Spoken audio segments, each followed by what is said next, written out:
all you lovely kings, queens, and in-betweens, and welcome back to the channel. My name is Elaine, and today I'm going to be summarizing Brandon Sanderson's Rhythm of War, the fourth novel in the Stormlight Archives. Without any further ado, I'm just going to jump right into things. Prologue. To Pretend, 7 years ago.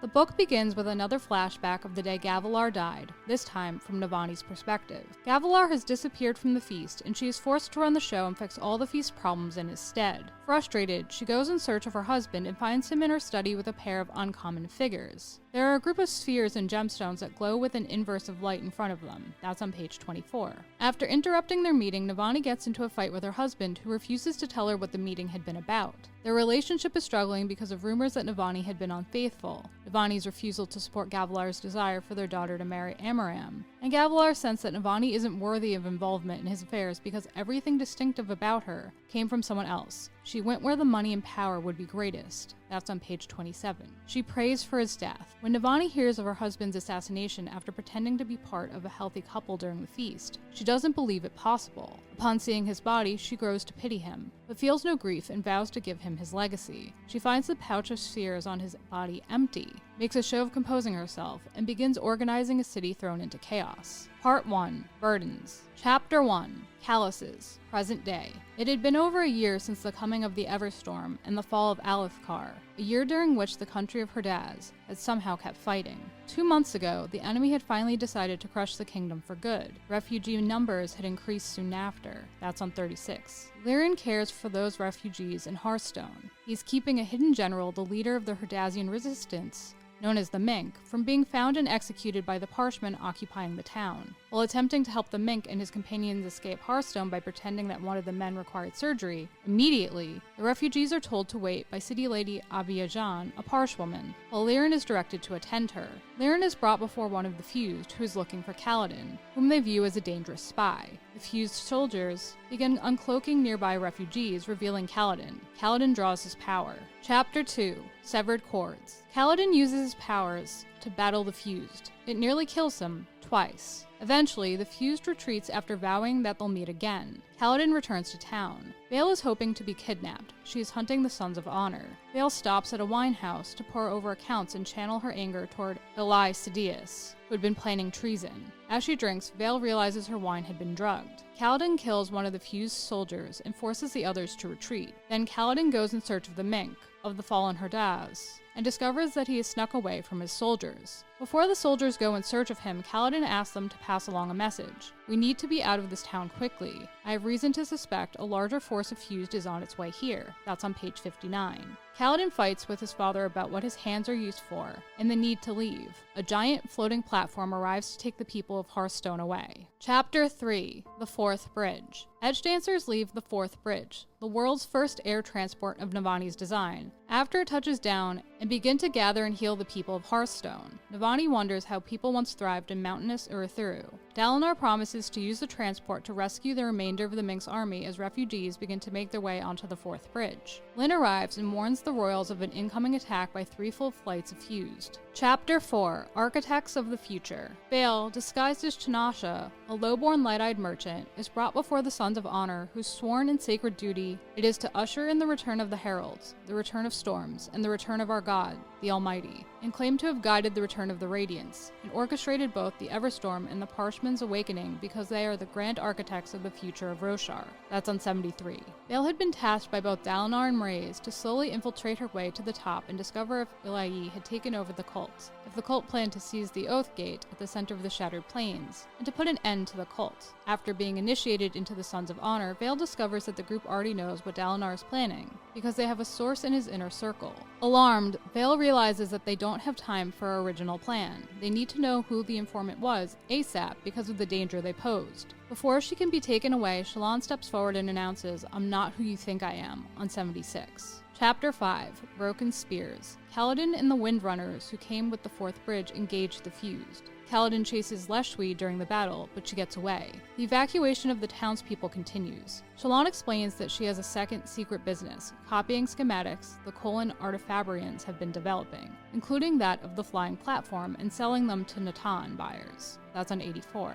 Shallan creates a light weaving of the Fourth Bridge's schematics to back up her story. It may be enough to grant her an audience with ELA. The cultists discover that they have been followed. Poland troops are coming. Kaladin continues the fight and sees the strange new fused he had fought earlier. His people move to protect Dalinar, where they can no longer spot the fuse Kaladin had indicated. When he notices Leshwi again, Kaladin chases after her. Chapter 6. A Loose Thread. Shallan escapes with a handful of the cultists through a secret tunnel. She is brought before Ela. She intends to assassinate her because Shallan views her as a threat, which jeopardized all the things Shallan had grown to love. Kaladin forces Sigzil to drop his spear and bow to Leshwi to keep her from killing him. After Sigzil retreats, Kaladin accepts a challenge from Leshwi. The evacuation continues. Some of the townspeople refuse to leave their homeland behind. Navani continues to search for the source of her husband's power. If they discover how the ancients made the tower work, they would be able to restore Uruthru and potentially provide their airships with power. That's on 98. Navani is startled when she spots Moash, the traitor who had killed her son.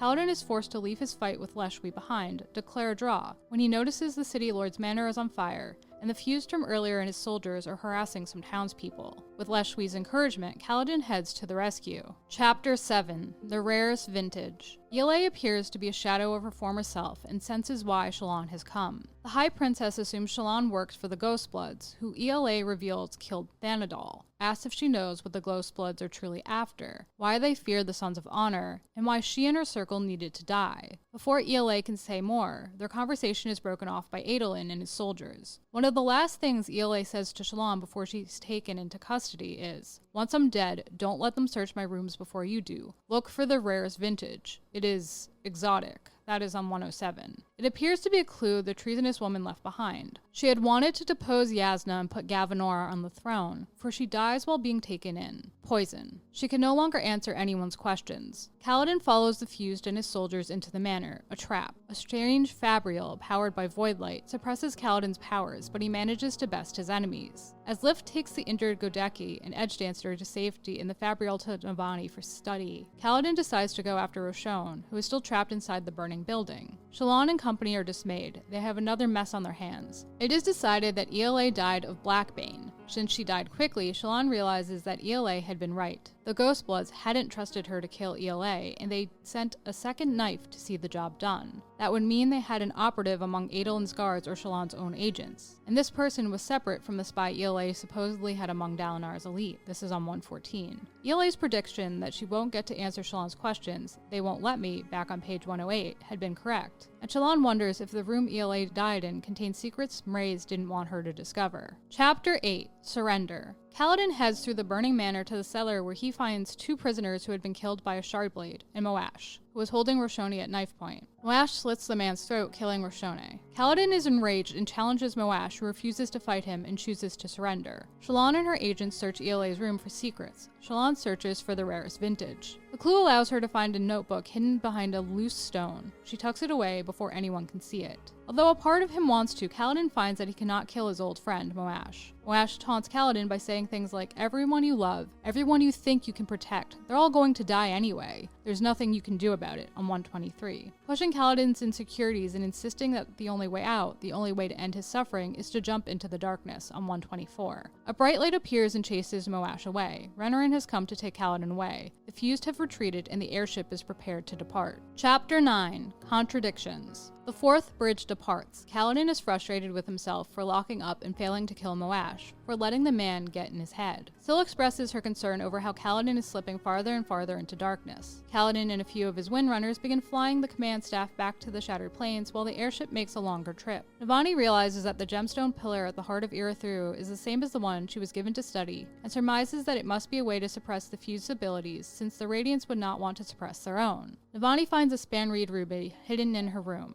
After touching down in the Shattered Plains, she receives a series of messages from a mystery writer. The core is that you capture Spren. You imprison them. Hundreds of them. You must stop. Stop, or there will be consequences, on 134. When Navani defends herself by saying that both Intelligent Spren and Honor Spren accept it, the writer responds, "The Honor Spren cannot be trusted. Not anymore. You must stop creating this new kind of fabrial. I will make you stop. This is your warning." That's on 135. After delivering the prisoners, Shallan fills Adolin in on everything she found out. That before you came in, Ela implied that if I took her captive, she would be killed. She knew the blow was coming. That's why I was suspicious of her death. She also said she didn't kill Thanadal, that it was another group called the Ghostbloods. She thought the Ghostbloods would send someone for her, which was why she was certain she'd die. That's on 137. She explains that the Ghostbloods are the people who tried to kill Yasna, and me by extension, by sinking her ship, on 138. Shallan shows Adolin the notebook, explains that it seems to be ELA's attempts to piece together what the Ghostbloods are planning. Like this page, a list of terms or names her spies had heard. She was trying to define what they were, on 139. Thydakar was listed as their leader. The pair decide to find out what the Ghostbloods are up to and stop them. Adolin is to send his men away since they have a spy in their midst, while Shallan keeps an eye on her agents. Shallan also determines that she needs to leave the Ghostbloods to prevent them from getting inside her head. Chapter 10, A Single Casualty. Dalinar, now a king and ruler of Urithiru, but not a high king over any other monarch. Yasna now rules as queen over Alethkar, is given a report and learns of what happened to ELA.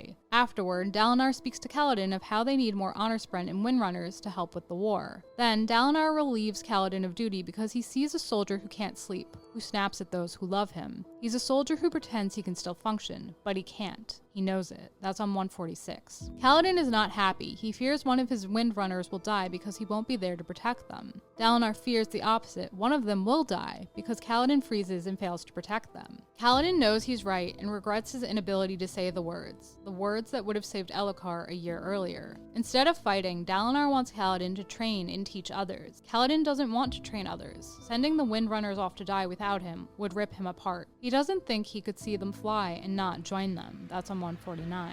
Dalinar understands and gives Kaladin, who is now very much struggling with a sense of worthlessness, time to decide what he wants. Kaladin feels as though the Windrunners had just suffered a single, profound casualty himself. Chapter 11, Passion and Courage. Bentley serves Lady Leshwi in Kholinar. Bentley is known as the Last Listener, Envoy Form Regal, the voice of Lady Leshwi, and Secret Radiant who fears discovery and cannot practice the full extent of her powers because it could draw secret spren. Bentley's job is to express Leshwi's desires to others. Bentley helps Shuman become the new assistant Stormsetter and learns that Leshwi was unable to kill Kaladin while she was away. However, she learns that he managed to kill Lezian, the Pursuer, the new fused Kaladin encountered. Leshwi fears she will not get to face Kaladin again.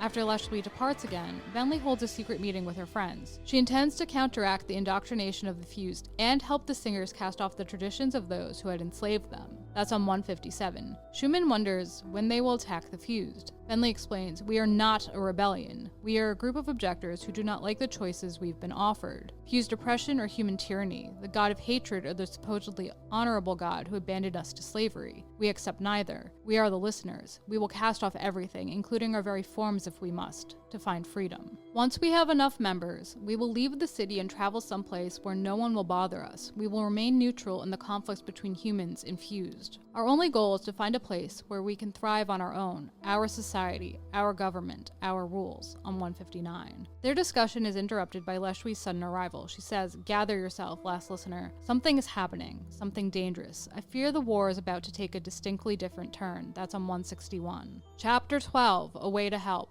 As soon as Kaladin returns to his quarters, he breaks down. After speaking to Syl, Adolin arrives to take Kaladin out, so he doesn't have to be alone. Adolin takes Kaladin to his favorite winehouse, Jez's Duty, where they meet Vale. She tells him about ELA, and he tells her about his mission to his hometown. Radiant tells Kaladin of the personas that have half-formed. Adolin and Vale try to find someone for Kaladin to date now that Lyn has broken up with him. After Vale leaves the table, Kaladin tells Adolin he was relieved of active duty. Adolin wants to help Kaladin and Shallan get better. He knows she's struggling. Rock informs Kaladin that he's going home with Song and his younger children. He's going to seek justice from his people for lifting the bow and saving Kaladin's life. Kaladin gives Rock his blessing. They say their farewells. Rock knows they will not meet again in this lifetime. Chapter 13, Another Hunt. Shallan receives a message which reads, "The deal is set and arranged. The spren will come." That's on 179. It unnerves her so much that she burns it before going to visit her brothers. She is discomforted by the memories she continues to ignore and the knowledge that Mraize has befriended her brothers. He is serving as a guardsman with Balat, a threat. He could take away what he had given whenever he wanted. After Mraize departs, Shallan goes to meet him in the garden. Mraize commends her for severely weakening, if not destroying, the Sons of Honor. He confirms that one of his operatives killed ELA. Mraize doubts he should trust Shallan. Not all of her is committed to the Ghostbloods. She won't get the tattoo. Shallan says she can't join them fully until she knows their goals and motivations. Mraize explains its power. Radiant realizes he wanted to get to Urithiru before Yasna because he knew the Oath Gates would offer easy access to Shadesmar. He wants to control commerce and travel to these other places. That's on 187. The catch is investiture, a bind to a specific land, which makes it difficult to move. It becomes heavier the farther you move it away. Radiant explains they don't want another job, but not all the personas agree. Shallan informs him that Sha Nat agreed to your terms and is sending one of her Spren to the tower, where it will investigate your members for a possible bond, on 188. It wasn't exactly what he wanted, but Mraize accepts. He explains that the Sons of Honor have been stamped out because they don't have anyone close to Dalinar. They simply managed to intercept some communications from one of our agents who is close to Dalinar, on 189. He insinuates that the agent who killed ELA is one of Shallan's Lightweavers and insists that Master Thydakar wishes only to secure a method for gathering and transporting Stormlight, on 189. Reveals that the Sons of Honor were attacked and ELA was killed for their connection to Gavilar, who had been testing the movement of light between worlds prior to his death. They could not risk the discovery of Gavilar's secrets. Mraize gives Shallan a mission: make her way to lasting integrity and find Restaurus, a former leader of the Sons of Honor who is perhaps the only living person who knows the extent of what Gavilar had been doing. When she locates him, Mraize knows that she will know what to do with him. Mraize promises to reward Shallan with all of the answers she's looking for upon her successful return from the hunt. He will hold nothing back. After receiving her answers, she will be free to go if she wishes. Chapter 14, Voice. A new group of awakened fused spirits had set Leshwi off, made her uneasy. Bentley attends a meeting with a conclave of the most important singers at the palace. The 9, leaders of the fused, are told of the flying ship and loss of the suppressor. Lezian, whom Kaladin killed, announces that he will pursue him. Leshwi informs Bentley that millennia ago, Lezian was the first fused to be killed by a human. To avoid the shame of such death, upon returning to life, Lezian ignored all orders and rational arguments and went into battle seeking only the man who had killed him. He was successful, and his tradition was born. Anytime he is killed, Lezian ignores everything else until he has claimed the life of the one who killed him. 7,000 years, and he's never failed. That's on 199. The others encourage him, but Leshwi does not think much of him, and claims prior privilege to Kaladin's life, since she had been killed by him before Lezian. The 9 accept, enraging Lezian, who does not want his tradition to be broken. Bentley realizes Leshwi is trying to protect Kaladin. Reboniel, Lady of Wishes, a former member of the 9 for many centuries, whom Leshwi thought both mad and was meant to remain asleep, declares that they should seize the tower from the humans. It is an ideal time since they don't yet have mastery over their powers. She intends to do this by suppressing the powers of the Radiants inside their own tower. The device preventing us from attacking them there can be inverted. That's on 203. Reboniel explains that they will incorporate Taravangian to help with their plan, so they can begin walking down a path she insists will lead to the end of the war. The 9 accept Reboniel's proposal. Leshwi apologizes to Reboniel for trying to block her proposal, who wishes to end the war because the humans imprisoned and unmade in a fabrial, and fears it is only a matter of time before they discover that the fuse can be imprisoned in a gemstone, by offering to attend her and lend her staff to assist with Reboniel's enterprise. Reboniel accepts. Bentley is to report to Leshwi in secret because Leshwi doesn't trust Reboniel and wants to prevent the catastrophe she fears from occurring. After sharing her hopes, Leshwi tells Bentley that the only path to independence is by helping the fuse defeat the humans. Bentley spots Reboniel and Lezian conspiring together and wonders whether or not a human could train her. Chapter 15, The Light and the Music. Dalinar announces Kaladin's retirement to the command staff. Sigzil was promoted to Company Lord and would take over the Windrunner's daily administrative tasks as well as recruitment. Scar was promoted to Company Second and would both oversee and lead the Windrunner's missions. Elaine explained why the Parshendi wanted gemstones. A mixture of gemstone light and music could help plants grow. He's helping on the farms. Kaladin informs Rain that he found him an honor spren. Elaine doesn't want to bond with it. He wants to wait for a spren who wants to bond with him and will take him for what he is, as opposed to one who was forced to bond with him. Kaladin visits Zahel, who is on laundry detail. After fighting him amongst the clotheslines, Zahel informs Kaladin that he shouldn't join the Ardents because he loves fighting too much. He'd find training others in the sword and spear unsatisfying. Zahel explains that he's a type 2 invested entity. Cut off a bit of divinity and leave it alone. Eventually it becomes alive. And if you let a man die with 2 invested a soul, or invest him right as he's dying, he'll leave behind a shadow you can nail back onto a body. His own, if you're feeling charitable. Once done, you have this. Type 2 invested entity, dead man walking. That's on 223. He explains that Zeth and the Heralds are the same way, while Syl is a Type 1 invested entity, a a power that came alive on its own. Sahel explains that the fused are like him and are so strong that in order to be permanently defeated,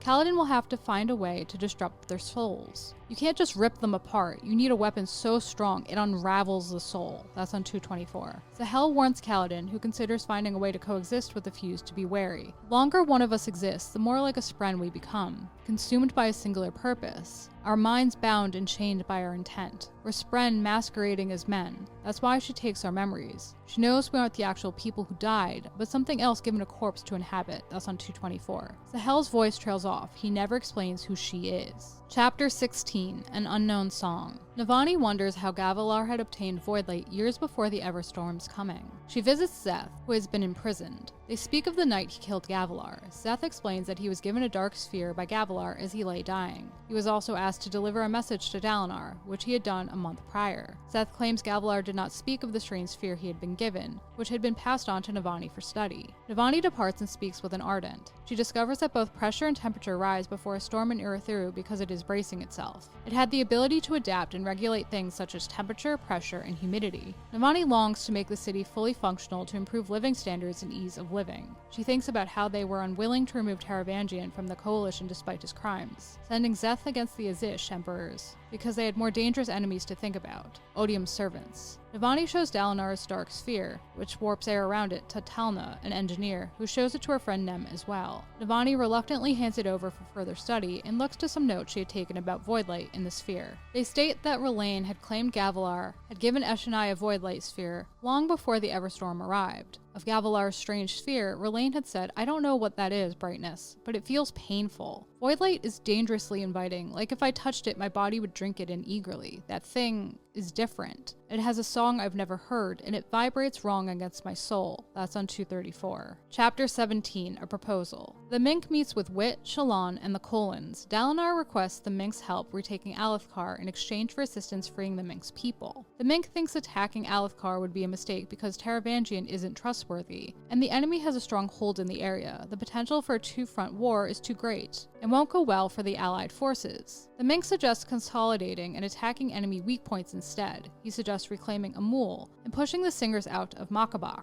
After the Mink leaves, Yasna discusses her proposal with Navani and Dalinar. The proposal is to free every Alethi slave. Navani and Dalinar are against it. They feel it would cause too much chaos. After speaking with Ash, Navani and Dalinar discover that Braze is a planet, that the Oath Pact is broken, that Ash's father had been killed a year ago. It is implied that his death destroyed the Oath Pact since he was the one who forged it in order to trap the Voidbringers, that it is possible Dalinar will be able to repair or replicate the Oath Pact, and that the Shin, who have practiced with surge binding, would know. Unfortunately, the Shin don't want anything to do with Dalinar, his people, or his coalition. Yasna asserts that they need Makabak to be stable because they will have to deal with the Shin eventually, and find out what they know about bondsmiths. Yasna intends to lead the war effort if they push into Amul. Chapter 18, Surgeon. The fourth bridge arrives in Urithiru. Kaladin shows his parents around, where the people of Hearthstone will be staying. Kaladin and Syl show Kaladin's parents the rooms they set up for them, which include a nursery for the baby and a surgery room. Kaladin tells his parents he's leaving the military. Kaladin is going to continue his training and become a surgeon. Chapter 19, Garnets. After speaking to Rushu, a young Ardent, Navani discovers that the Suppression Fabrial manifests a Spren in Shadesmar as Soulcasters do. But on this side, there is no sign of that Spren in the gemstones. The Spren that runs the suppression device has been corrupted. Very similar to Renarin's Spren. The Spren refused to talk to us, but didn't seem as insensate as the ones in Soulcasters. This reinforces Navani's theory that ancient Fabrials, things like the Pumps, the Oathgates, and the Soulcasters, somehow imprison their Spren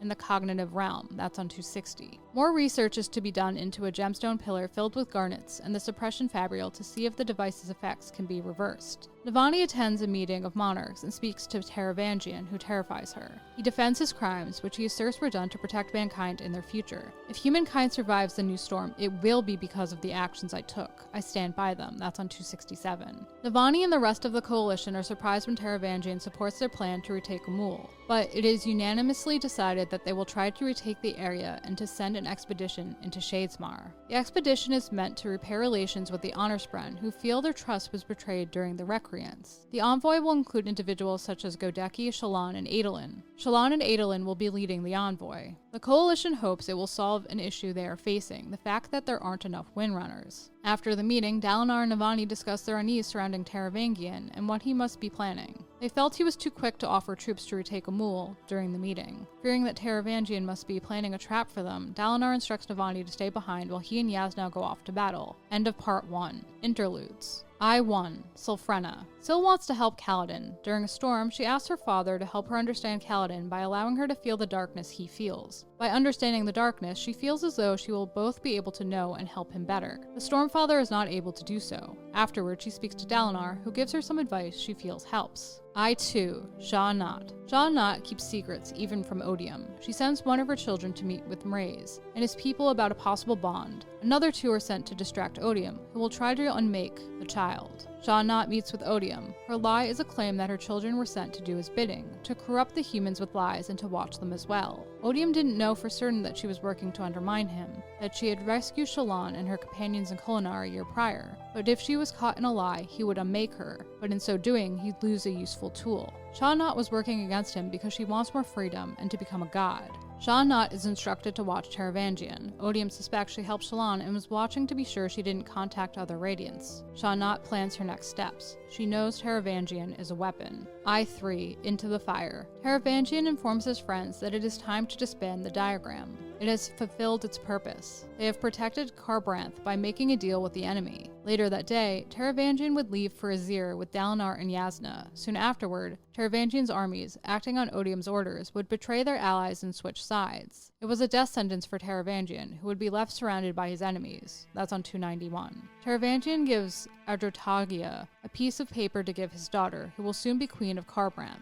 He instructs Adrotagia to guide his daughter and have her disavow him. After saying his goodbyes to his friends, Taravangian's friends leave him and he burns his copy of the diagram. Chapter 20. The Unseen Court. Shallan oversees the training of her Lightweavers, the Unseen Court. She realizes that Mraize wants something out of Restares, a secret she wants to both discover and use to her advantage. In preparation of her upcoming mission, Shallan tries to figure out whom the spy amongst them is, Vale arguing that the most suspicious should be brought along on the mission so that they can be watched, Radiant arguing against it. Eventually, Shallan decides to bring Ishna, Vatha, and Stargyle, one of the newest recruits, to Shadesmar with her. That puts Red in charge while they're away. Shallan had chosen 3 out of the 4 most suspicious recruits she had to bring along, breaking the compact. Radiant suddenly changes her stance, it's settled, and Vale is determined to discover the spy's identity and use the information against Mraize. They need to finish preparing. Upon returning to her room, Vale discovers a gift from Mraize, a metal cube and a note. It reads, "Span reeds do not work between realms, but this will. Be very careful with it. It has a value beyond that of some kingdoms. Do not open it, or you risk destroying it. Once on your mission, and in a secluded place, hold the cube and call my name.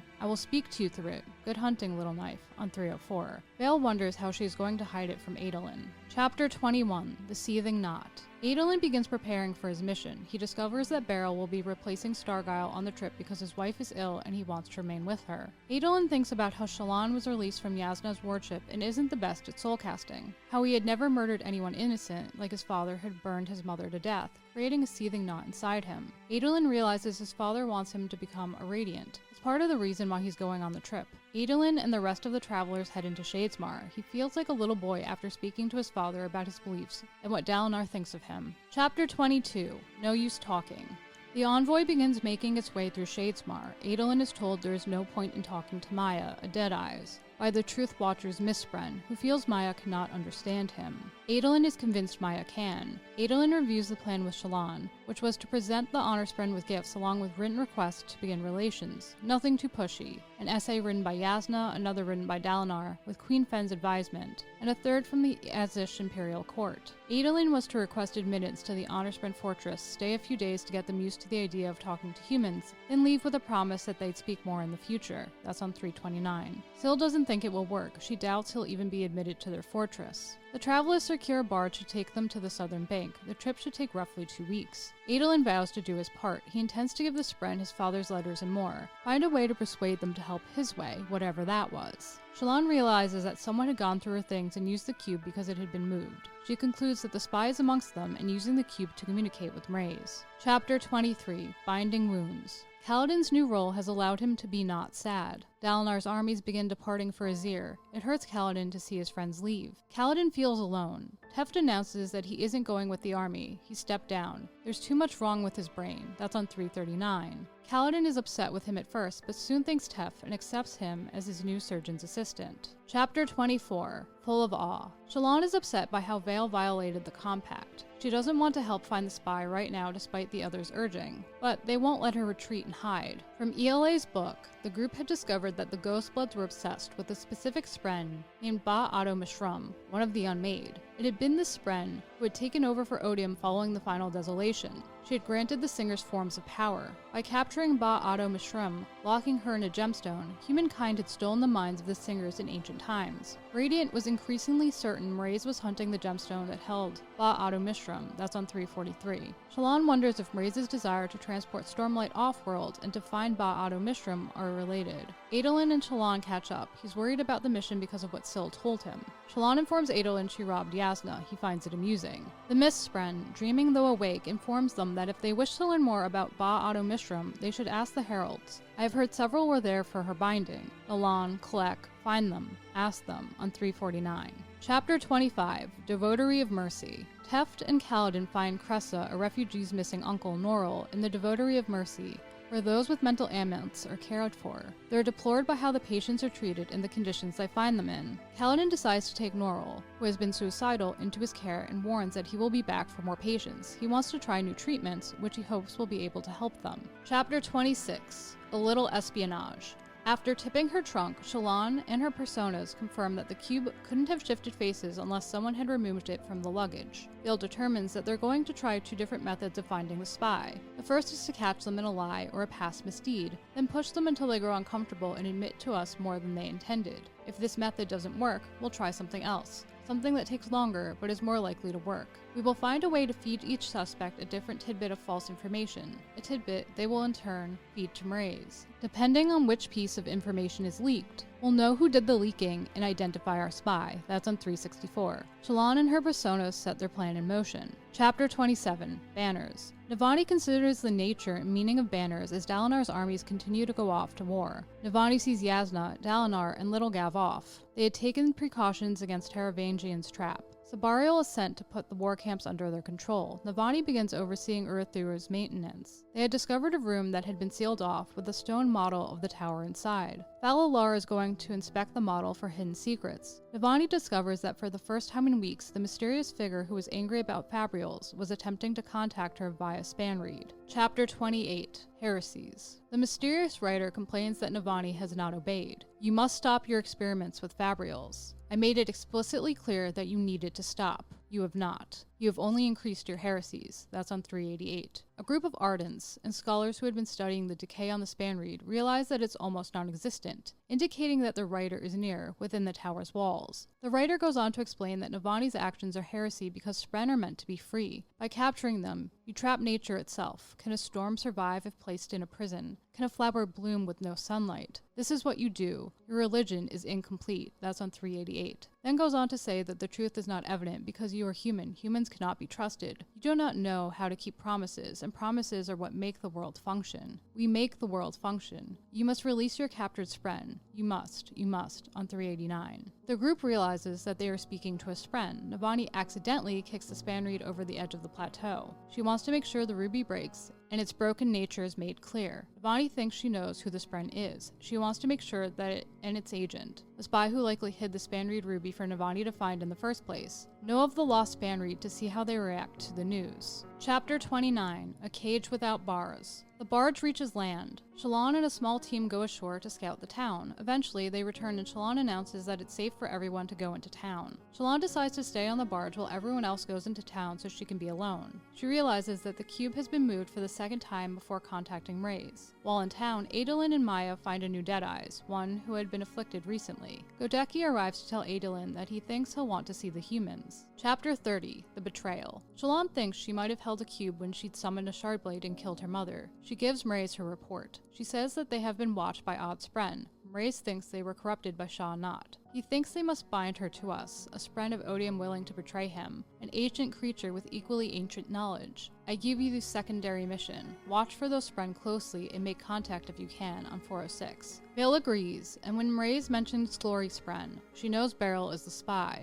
The humans are Tukari, apparently traitors, who had somehow managed to cross into Shadesmar. Adolin wonders how. The Tukari, always wreathed in shadow, refuse to speak to Adolin and Godeki. Shallan tells Pattern Beryl is the spy. Vale wonders if they found out too easily. Pattern expresses his worry over Shallan's current state. Adolin speaks to Nodum, the captain of the ship he and company sailed on the last time they were in Shadesmar. Nodum thinks Adolin's diplomatic mission is insane, the main reason being the humans' betrayal of Os, which led to mass genocides. Nodum admits he was removed from duty for allowing the ancient daughter to go. He spent 5 months in prison and has been exiled from lasting integrity. He hopes to dissuade Adolin from his course. Adolin is more determined than ever to get the Honorspren to listen and prove himself useful. Chapter 31, Daughter of Traitors. Raboniel, Venli, and their team march toward Ur-Thuru. Raboniel thinks Venli an odd choice by Leshwi, since she is the daughter of traitors. Venli realizes that Raboniel knows she is a spy for Leshwi. Raboniel reveals that they serve odium for the rewards he will grant them. Chapter 32 of 3 Minds. Adolin realizes the Tukari caravan had been following them since they left the port town weeks earlier. Shallan wonders how to handle the knowledge that Beryl is the spy.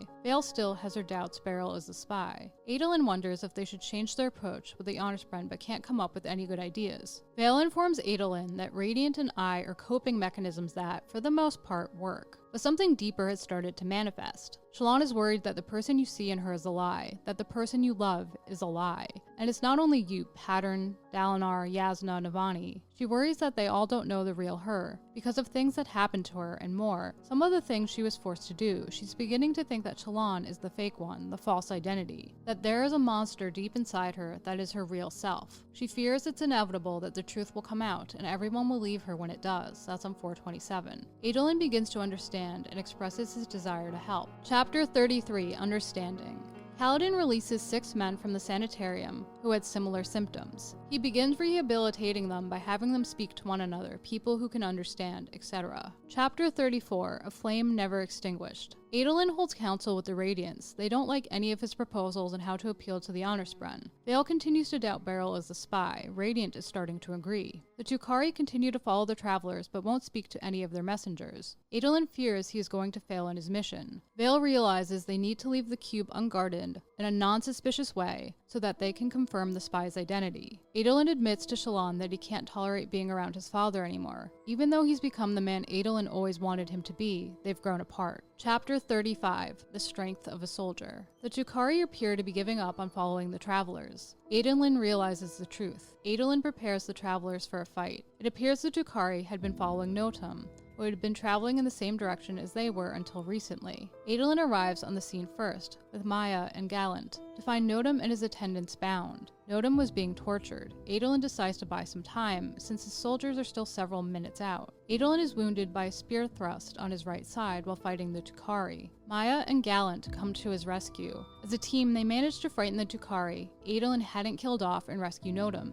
Adolin's soldiers arrive soon after. Chapter 36, The Price of Honor. Notum and his attendants can't figure out why Notum was attacked. Adolin's gut wound is tended to. Adolin decides to take Notum to lasting integrity with them to help ensure his safety. Shallan begins to doubt Beryl is a spy because she can't handle the sight of the corpses. Pattern assures Radiant and Vale that nothing unusual had happened at camp while they were away, but Shallan is certain the cube had been touched. They begin to wonder if they should suspect Pattern. Vale lays a trap for Pattern and realizes that he was lying to her. As they approach lasting integrity, a contingent of Honorspren ride out to meet them. Vale vows to get to the bottom of everything and keep Shallan safe. The Honorspren rip up Adolin's letters and try to turn him away. He will not go. He demands a trial to prove his worth. To stand trial for his ancestors, the Honorspren agree. A few of the travelers will inform Dalinar of what happened, while a few stay behind to care for Notum and wait to hear from Adolin. Adolin, Vale, Pattern, Maya, and Gallant enter the Spren city. Adolin is seized and bound upon entering the city. Adolin refuses to return to his father empty-handed. Chapter 37, Silence from the Dead. Navani soldiers capture a man who had tried to replace the lost Banreed Fabrial for the Phantom Spren.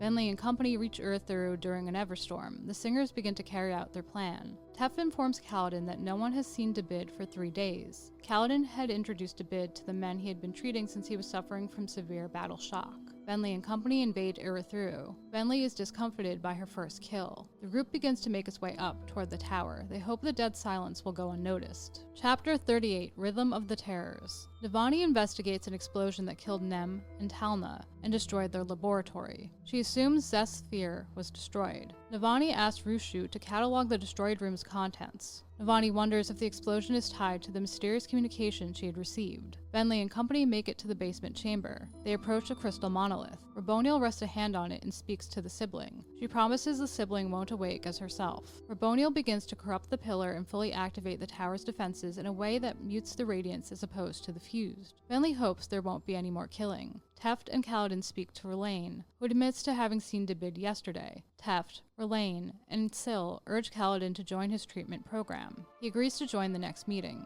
Kaladin begins to feel as though he's finally starting to put himself back together. The tower breaks, an alarm sounds. The singers engage the humans. Voidlight moves from Raboniel into the pillar, infusing a small portion. The effort seems to exhaust Raboniel, but the deed was done. Raboniel announces, "The tower is not fully corrupted, but I have achieved my initial goal. The tower's defenses have been activated and inverted to our favor. The Radiants will be unable to fight. Go, give the signal to the Shanaim. Seize the city on 487. Chapter 39, Invasion. Teft collapses. Kaladin thinks it may be a stroke. Kaladin tries to lash Teft to make him lighter while he carries him to help. It doesn't work. Red informs Navani that her prisoner is Debid. He's desperate for her to contact the Spren. Navani receives a message which says, "Full human, we are under attack. The enemy is already inside the tower. Quickly! You must do exactly as I say or we are all doomed. I am the sibling. I am the Spren of this tower. The enemy, they are doing something to me. This is bad. You need to infuse." That's on 491. The sibling is cut off as Red collapses. Kaladin realizes his powers are inhibited, that he's experiencing things that remind him of the strange fabrial the Fuse had used on him in Hearthstone. As Kaladin and Elaine carry Teft toward Lyran's clinic, they pass more fallen radiants. Eventually, they discover that Syl feels sleepy, the Fused are invading Urithiru, radiants are falling left and right, and span reads don't work. Navani begins to handle the chaos with the help of runners. She discovers that Debid communicated with the sibling through the veins of garnet on the walls. Lyran returns to the clinic and informs Kaladin that their people are safe. Syl knows something is wrong with her bond to Kaladin. She can't travel farther than a floor away from him without growing distant and forgetful. She can normally travel several miles away from him before she faces any obstacles. Kaladin fears Urithiru has already lost and knows they need to find a way to contact Yasna and Dalinar. Chapter 40, In for All. Navani discovers all of the Radiants have collapsed and that the enemy holds the Oath Gates, although other fabrials aren't working properly. Navani orders an assault to try and recapture the Pillar Heart. She hopes to find a way to wake the Radiants. Navani speaks to the sibling through the garnets. She explains what the Lady of Pains has done and that the negative effects could be reversed from the pillar. Navani wants to help the sibling from being altered further. The sibling thinks this may be possible with a vast amount of Stormlight, and a method of protection the sibling's last bondsmith put in place. Chapter 41, The Most Dangerous. The pursuer turns into a ribbon of red light and goes in search of Kaladin to exact his revenge.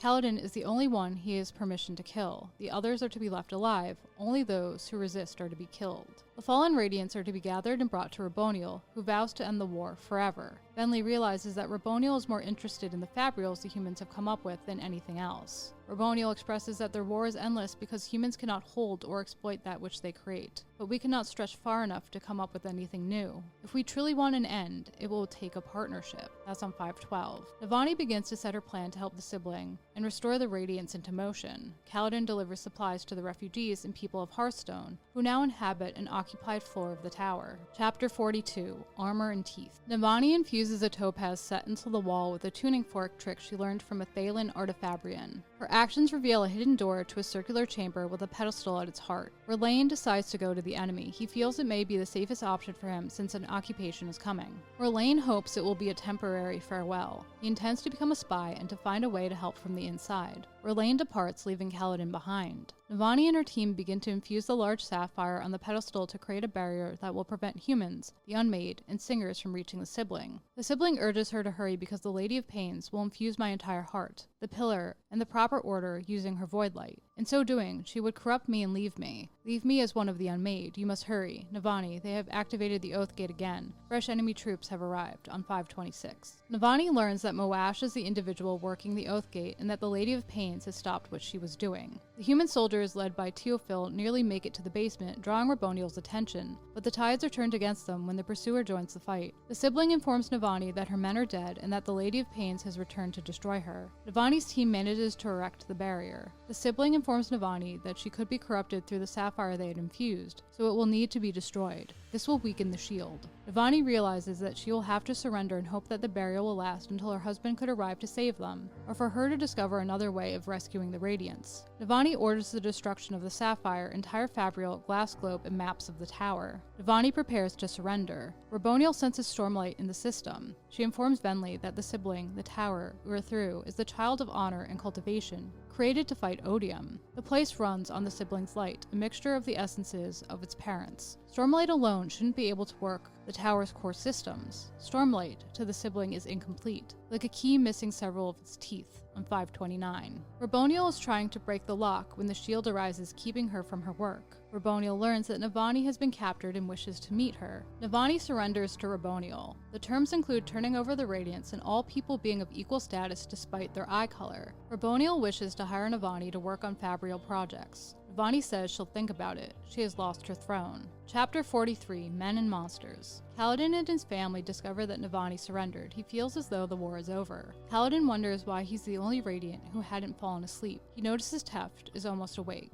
a Windrunner of the same oath, and wonders if there's a connection. Some of the singers come to collect the fallen Radiants. Kaladin refuses to let them take Teft and gets into a fight with a Regal. Kaladin kills the Regal and lets his companion Warform go. Lirin is angered by his son's actions and refuses to go into hiding with Kaladin, refuses to let the family go with him.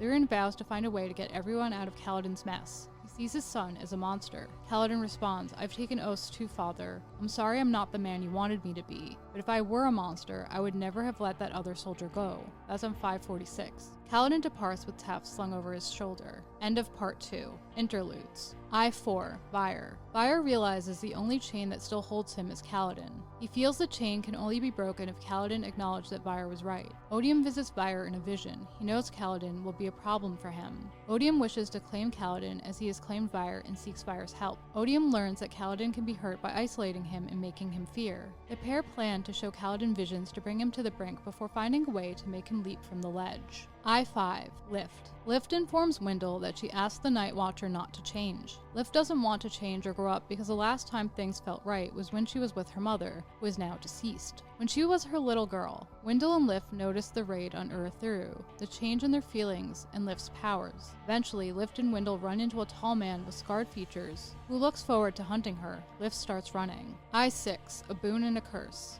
Taravangian considers his work with the diagram and both what he has and has not accomplished. There is a part of him that wishes he could have done more, done better. Odium visits Taravangian and informs him it's time to give the order for his men to betray the coalition. Taravangian knows Odium is planning a war for the heavens with humans on the front lines. He had wanted Dalinar, but could not turn him, which gives Taravangian hope. He manages to trick Odium into showing him the future. Again, there are sections ruined by Renarin. No one is capable of seeing Renarin's future. Since he's close to Renarin, Taravangian realizes that Odium can't see his future right now either. Odium announces that he will miss Taravangian. Taravangian realizes he is showing off. Odium is lonely, could be made to fear. Although he is a powerful god, his mind was human. Taravangian looks farther and realizes Odium fears Seth and his sword. Taravangian gives the order and is arrested, but decides not to give up because he knows a powerful secret. Part 3. Songs of Home. Chapter 44. Tinder Waiting for the Spark.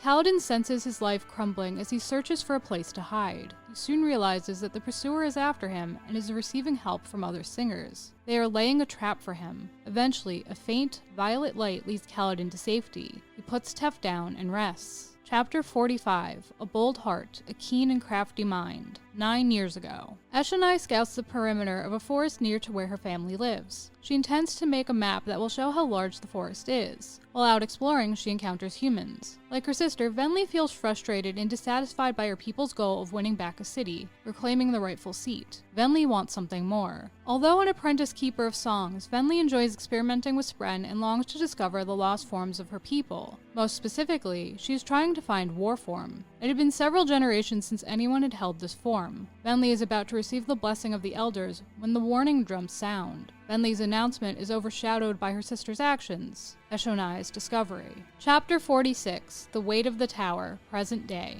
Navani informs Raboniel that she will organize her scholars and continue the research under the feud's observation. Navani explains how her flying machine works to Raboniel and learns that it is sometimes difficult to persuade Spren to appear as devices in their realm. That void Spren are not naturally self-sacrificing from her. Navani concludes that soulcasters didn't hold Spren because they were Spren. That's on 593. Raboniel explains that she thinks the war can be ended with shared information and the singers in power. Navani checks on her scholars and discovers who was lost in the attack. She informs them that they will be cooperating. Rushu informs Navani she didn't find anything in the destroyed room. Scholars are put back to work. Navani is trying to figure out how to get them all out of their current predicament. Kaladin has a nightmare about War and his friends, Moash. He awakens to regret his decision to rescue Teft. He decides to do some scouting, with Syl to find supplies. Chapter 47, A Cage Forged of Spirits. Dalinar's forces fight the traitors and their allies. He believes they will soon win. Dalinar receives word of what has happened in Ur-Thru. He sends word back of what is happening in the battle, of Taravangian's betrayal. The Mink believes the enemy's efforts to block them from the Oath Gates, and the battle is a distraction. Dalinar and the Mink take precautions since Dalinar is also convinced something is wrong. Nalan, herald and leader of the Skybreakers, attacks Dalinar, whom he feels is not worthy of being a bondsmith because his cause is not righteous. Dalinar touches him at the Stormfather's command and begins to see flashes of Nael's memories. Dalinar sees the Oath Pact, the thing that bound them together and made them capable of holding the enemy in damnation, a cage forged of their spirits. The Stormfather said in his mind, it was broken, even before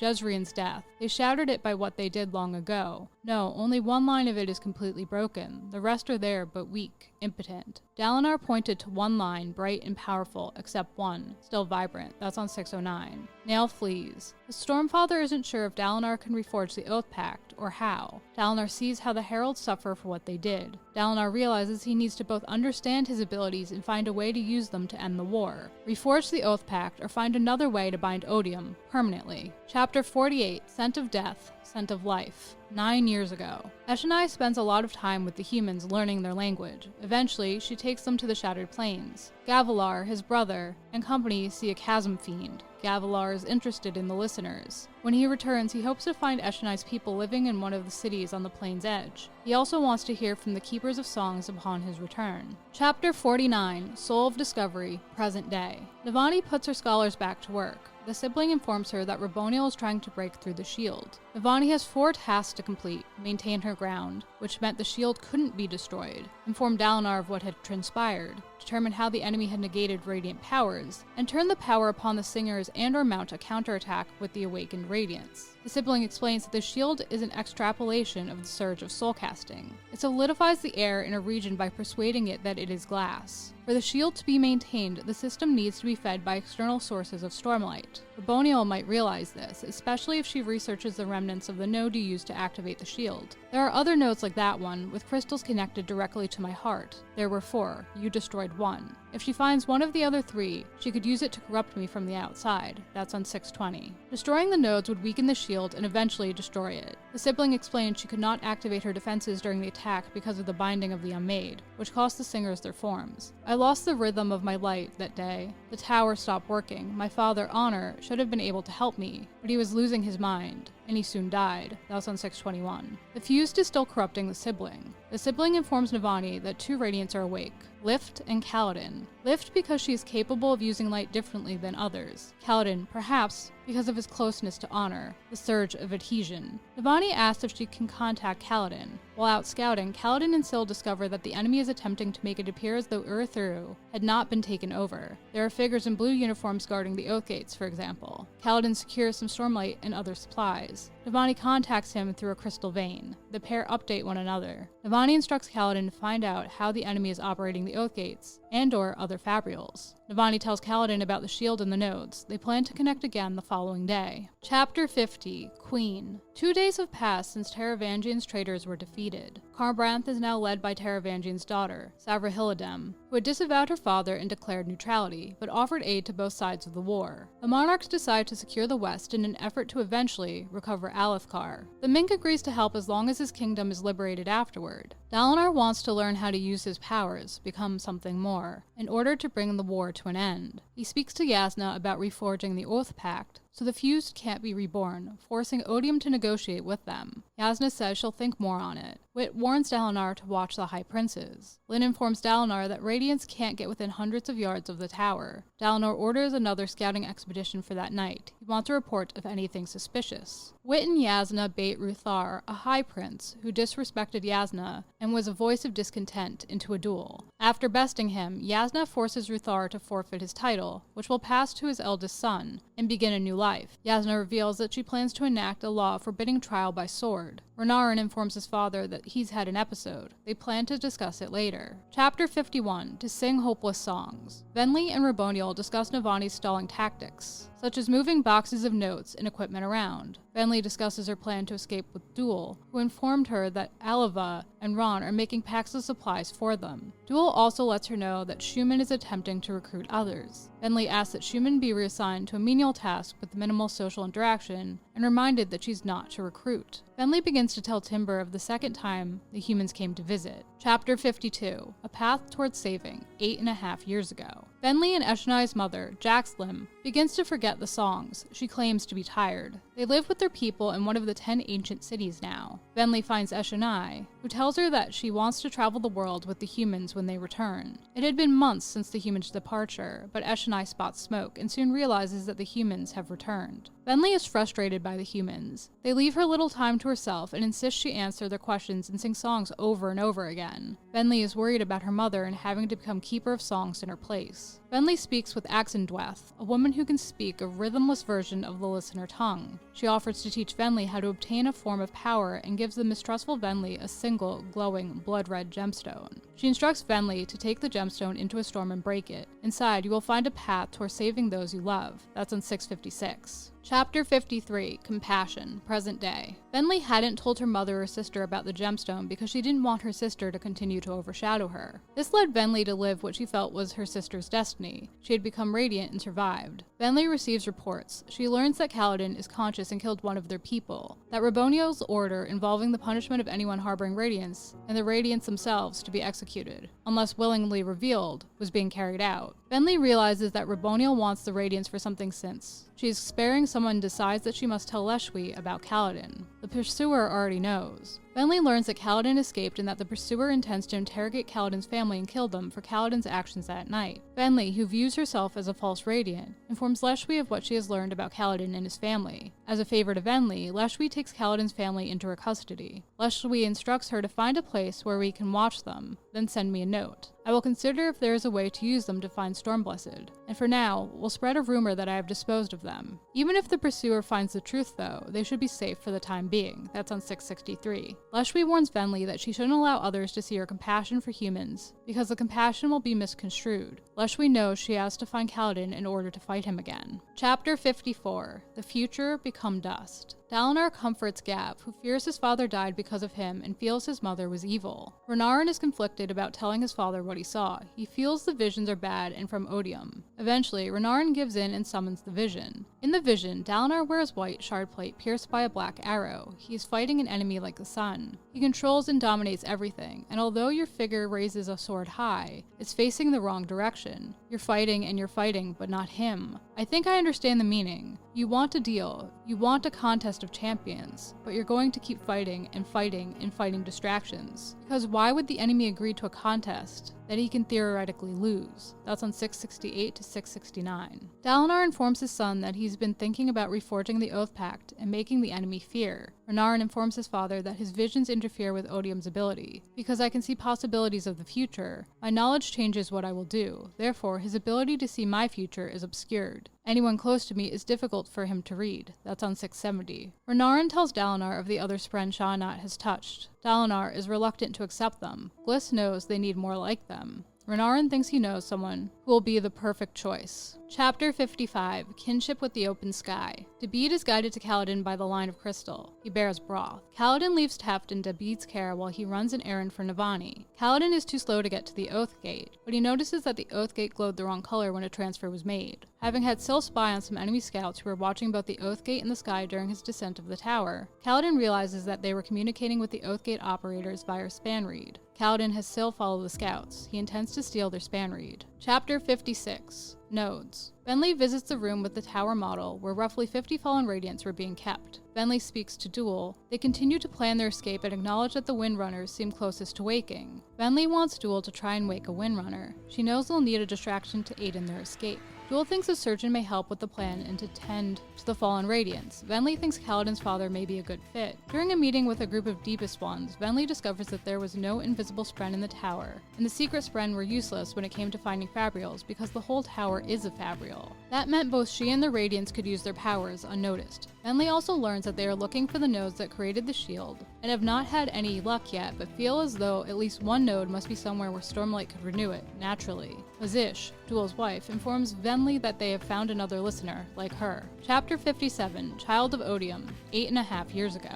Eshonai enjoys the company of the human visitors and knows they are leaving soon. She wishes they stay longer. Eshonai speaks with Dalinar and expresses her interest in seeing where they live and having the humans visit them more often. Dalinar warns her to be careful since the attention of his people could be dangerous. He promises that they will meet again. Tired of living in her sister's shadow, Venli steps out into a storm with the gemstone she had been given. Venli breaks the gemstone, freeing a spren who agrees to live inside her and help her accomplish incredible things. The spren intends to scout out things on Roshar before they truly set to work. There is a part of Eshonai that wishes Venli wasn't around because she dislikes how she complains and her jealous nature. When Venli returns from the storm, Eshonai learns that Venli had not achieved war form and that her sister is struggling with her rhythms, and seems more confident than before. Chapter 58, Spanreeds, present day. Syl and Kaladin follow the scouts. They discover that they dropped off their spanreed in a spanreed hub. After Syl causes a distraction, Kaladin seeks past the guards to the spanreed hub. With the help of some rope, a brush, and a reverse lashing, Kaladin steals a leather case filled with voidlight spanreeds. As Syl and Kaladin begin to make their way away, they notice a blinking garnet light. Kaladin speaks with a sibling who informs them that she needs his help because the enemy has found the node open to the air. She needs his protection. Kaladin knows he needs a better weapon and to move quickly. Chapter 59, The Lattice of a Growing Crystal. Kaladin steals a spear from a group of guards. The sibling begins to guide him with her light. Kaladin sneaks and fights his way through the tower to the sibling's node, where he finds Raboniel and the pursuer. It appears a trap had been laid for him. Kaladin and the pursuer get into a fight. Then, Kaladin forces the pursuer to chase him before trapping him in a hidden room. Afterward, Kaladin returns to the node and destroys it. He knows he could not have defended it on his own. Raboniel stabs Kaladin and learns that his healing powers are lethargic. She wants to know more about his limitations. Raboniel doesn't kill him and instructs Kaladin to depart. Kaladin flees. Chapter 60, A Sigh. It's the day after the destruction of the node. Venli visits Elaine, who had been imprisoned for being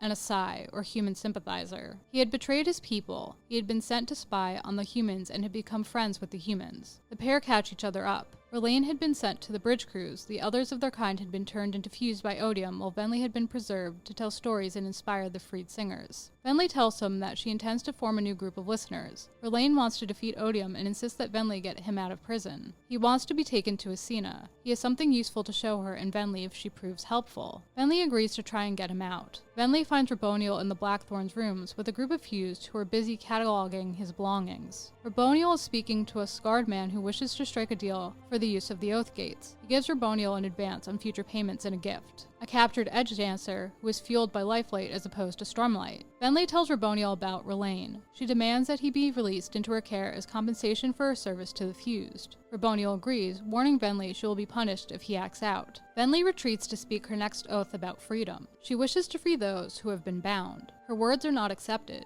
She realizes it's because she didn't do anything to help the young edge dancer. She realizes she needs to change to progress as a Radiant and respect her powers. Chapter 61, Oil and Water. Kaladin reports to Navani. His job is to continue to buy her time with which to work and reverse what has been done to the tower. Raboniel's further corruption of the sibling has weakened Kaladin further. Kaladin explains that he managed to steal some working spanreeds. Syl studied them and realizes their spren have been corrupted. The rubies work on Voidlight now, probably because of the spren. Kaladin knows they need to get word to Dalinar about what is going on. Kaladin is instructed to keep an eye out for Lift as well. Navani intends to think through things more on her own before they speak again to try and resolve various problems. Navani is tired of simply stalling. She wants to figure out how to turn the tides and knows part of that involves getting the tower to regulate itself and raise its defenses properly. Things it has not done since around the time of the Recreants. Navani asks the junior engineer, Tomar, to sneak a device that will help Kaladin get up and down the tower quickly in a map out of their confines so that Stormblessed can retrieve them. Tomar agrees to try. Raboniel confronts Navani about how her scholars aren't making much progress because they're repeating work. Raboniel informs her that Navani will work alone going forward and give written instruction to her scholars twice a day. Raboniel will vet them. This is to curb deceit and force progress. Raboniel informs Navani that the shield is a soul casting. Raboniel shows Navani a tower light, a mixture of stormlight and lifelight. Raboniel wonders if they can mix void light and stormlight too. Raboniel agrees to give Navani scholars gems that will work to power fabrials within the tower as proof of good faith. Navani is instructed to experiment with the tower light. Once Raboniel leaves her, Navani speaks to the sibling and asks to know where the remaining nodes are so her people can keep the enemy from locating them. The sibling will only speak to Navani about it once she has plans in place to deflect the enemy's attention. Navani agrees. Chapter 62. Keeper of Forms 8 years ago. Bentley shows the elders friend she trapped in gemstones. She learned how from the humans. They intend to use them to adopt forms more easily and take on new forms as well. Eshonai is making regular expeditions and has learned that the human king wished to formalize relations with their kind. The elders wonder if they should try and present a united front and form a government like that of the humans. Eshonai wishes to try and unite the other families with them by showing them how much there is in the world. The elders say they will consider her proposal. She is dismissed. Eshonai speaks to her mother, whose mind is clearly going. Jaxlum knows Venli must learn the songs. Venli returns to their home and announces that the elders have decided to try it and are seeking volunteers to take on the new forms. Jaxlum informs her she needs to practice to take over as Keeper of Songs, but relents when she learns that the new forms may help her mind. Jaxlum decides to try the new form and thinks her daughter may become something new, the Honorable Keeper of Forms. Chapter 63. Practice, present day. Syl wakes Kaladin from his nightmares. He discovers that Dabeed has left some supplies while he was sleeping. Syl tells Kaladin she asked Dalinar to make her feel as humans do. They agree to help each other through the dark times. Dabeed delivers the personal lift to Kaladin. During their meeting, Navani tells Kaladin about the device and how it works. She also updates Kaladin on her plans and progress. Kaladin agrees to speak with her again after he has tested the device. Kaladin begins to practice with the device. He crashes several times and breaks his hand, forcing him to use Stormlight to heal. Chapter 64. Personal Reminder. Yasna fights alongside her men in a battle taking place in the Drunmu Basin in Amul. She wants to experience how war feels. Yasna slaughters the enemy until she grows numb. Afterward, Wit tends to her and reminds her to use what she has. Explains that he thinks traditional battle formations may soon come to an end. After the battle, the Mink informs Yasna that they broke the core of the enemy's strength. Wit informs Yasna that he had failed her. One of the Sleepless had spied on them. They assume it knows all their secrets. Due to his fears, Wit decides to tell Yasna about Thydakar, whom Wit says he's met several times on other planets. The Ghostbloods are not a Rosharan organization, and I don't think you appreciate the danger they present. That's on 761. Chapter 65. Hypothesis. Navani studies light. Navani's experiments confirm Raboniel's theory that tower light is a combination of stormlight and lifelight. Present proof that the fused desire to mix stormlight and void light, which she intends to use to end the war, is possible. Navani asked Raboniel about spheres that warp the air around them. Raboniel explains that there are theories about these. Antilights, which would cause instantaneous annihilation if the negative light were to combine with its positive. Navani is instructed to continue experimenting. Raboniel informs Navani that if she can find a way to combine void light and stormlight without destroying them, demonstrating that they are not opposites, she will free Ur through.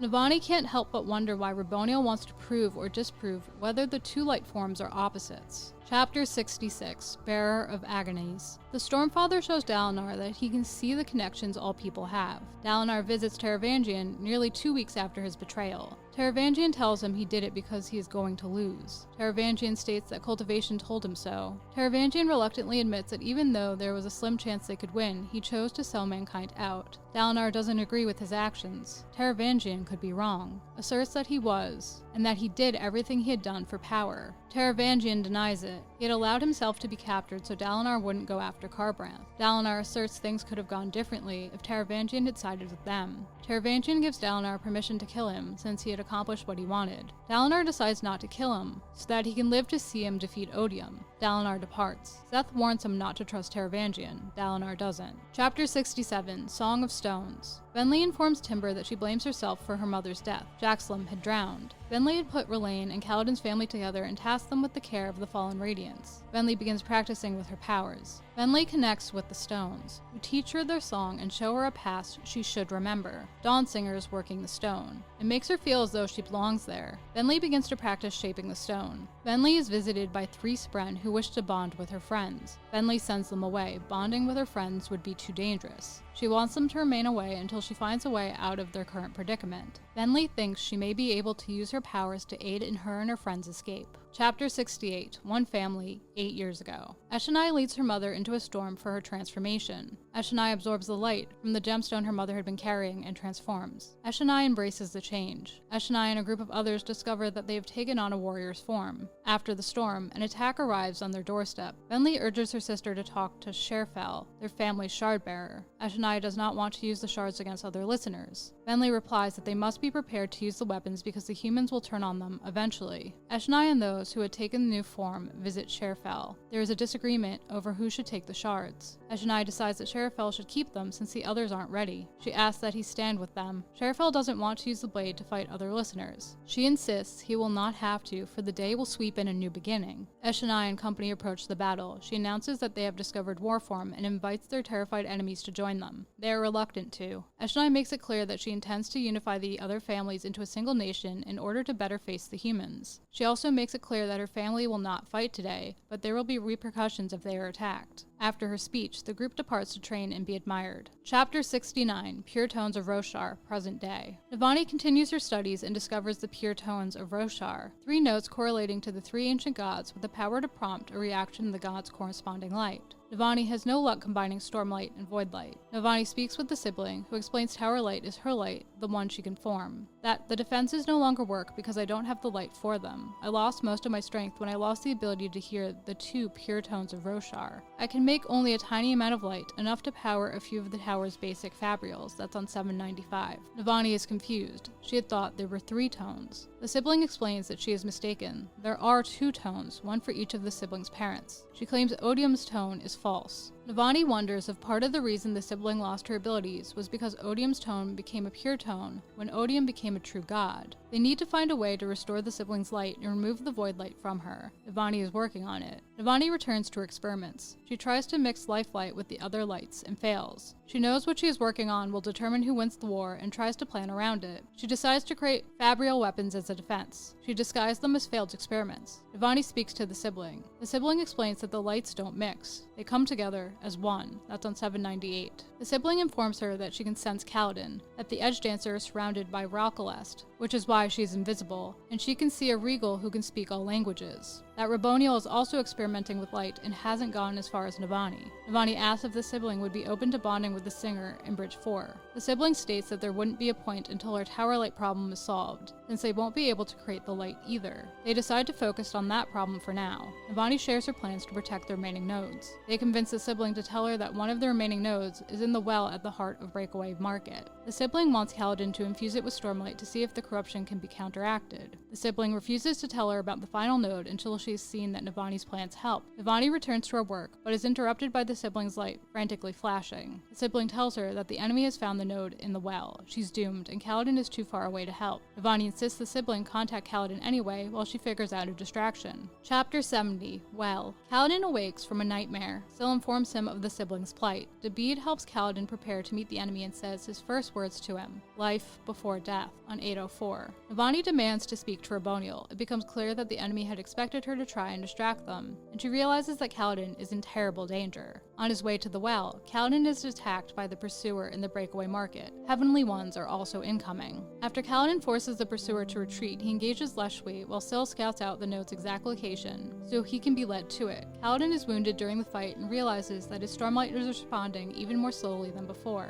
Syl returns and signals that she is ready. Leshwi suggests Kaladin surrender since their fight is no contest. Kaladin refuses to surrender and makes a break for the node where he encounters Raboniel, who cuts him with a dagger. Kaladin breaks the node. While making his escape, Kaladin is trapped as a lid is placed over the well and weighed down. Kaladin begins to panic. He's trapped and without Syl. Kaladin decides to seek the source of the water. He makes his way to a reservoir. He forces himself to keep moving to avoid being found and eventually stumbles into a group of enemy soldiers. They begin chasing him. Kaladin heads for the storm to evade them. Chapter 71, Rider of Storms. Dalinar is concerned about both Navani and Urthru, so he plans to lead a team into Shadesmar, travel to Urthru, and open a perpendicularity, which will allow spies to go through to the tower. He isn't sure the plan will work. Dalinar longs to see what is happening at the tower, so the Stormfather offers to allow Dalinar to ride the storm alongside him. Dalinar accepts. The pair head toward the tower, where Dalinar finds Kaladin wounded, clinging to the outside of the tower. Dalinar speaks to Kaladin and discovers what has become of the tower and its radiance, that Kaladin is fighting. Kaladin falls from the wall unconscious. Dalinar uses the winds to save Kaladin, placing him on the 8th floor. Dalinar is forced out of the vision, which his scribe had recorded. She hadn't heard the parts where he'd spoken as the storm. Dalinar realizes Taravangian and the army in Amul had been sacrificed to keep him busy as the tower was invaded. Dalinar calls for an emergency meeting of monarchs. The Stormfathers hurt Dalinar pushed against their bond by taking a second look at Ur-Thuru, etc. He states that Dalinar's powers won't work in Ur-Thuru. He needs more experience. Dalinar is frustrated. His training is moving too slowly. The Stormfather can't help him. Only Honor could have trained Dalinar properly. The pair realize there is another bondsmith. Dalinar speaks to the herald, Shalash, who confirms that Ishi, creator of the Oath Pact, is a bondsmith. Dalinar knows he would understand what I can learn to do. Then he needs to find a way to speak to the God Priest, then convince him to help me rescue Ur-Thuru on 825.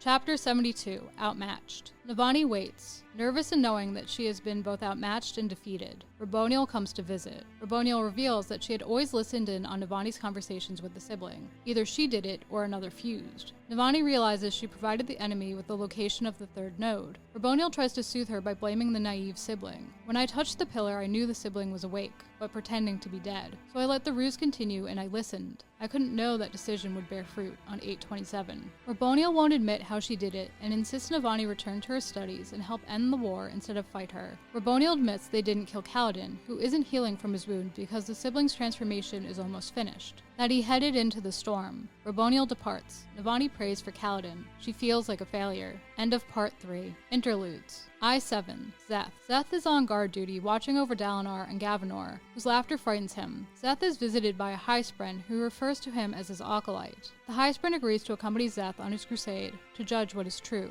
The Spren states that Szeth may have to fight and kill those who have broken their own laws, that to progress as a Skybreaker, you will need to become the law. To reach your ultimate potential, you must know the truth yourself rather than relying on the crutch presented by the 3rd ideal. That's on 834. Szeth is to continue his duty, but know it must eventually be abandoned for something greater. Szeth returns to his duty and finds Dalinar speaking to a woman about Taravangian's requests. Szeth discovers that Taravangian requested an oath stone. For years, Szeth had obeyed the law of the oath stone. The centuries-old tradition among his people dictated the way to treat someone who was truthless, like him, since his warnings that the enemy would soon return were rejected by his people, leading to both his exile and truthless status. An object, no longer a man, something to own. That's on 835. Szeth wonders why Taravangian wants an oath stone and what he is planning. Szeth knows he needs to stop Taravangian before he killed Dalinar. I-8.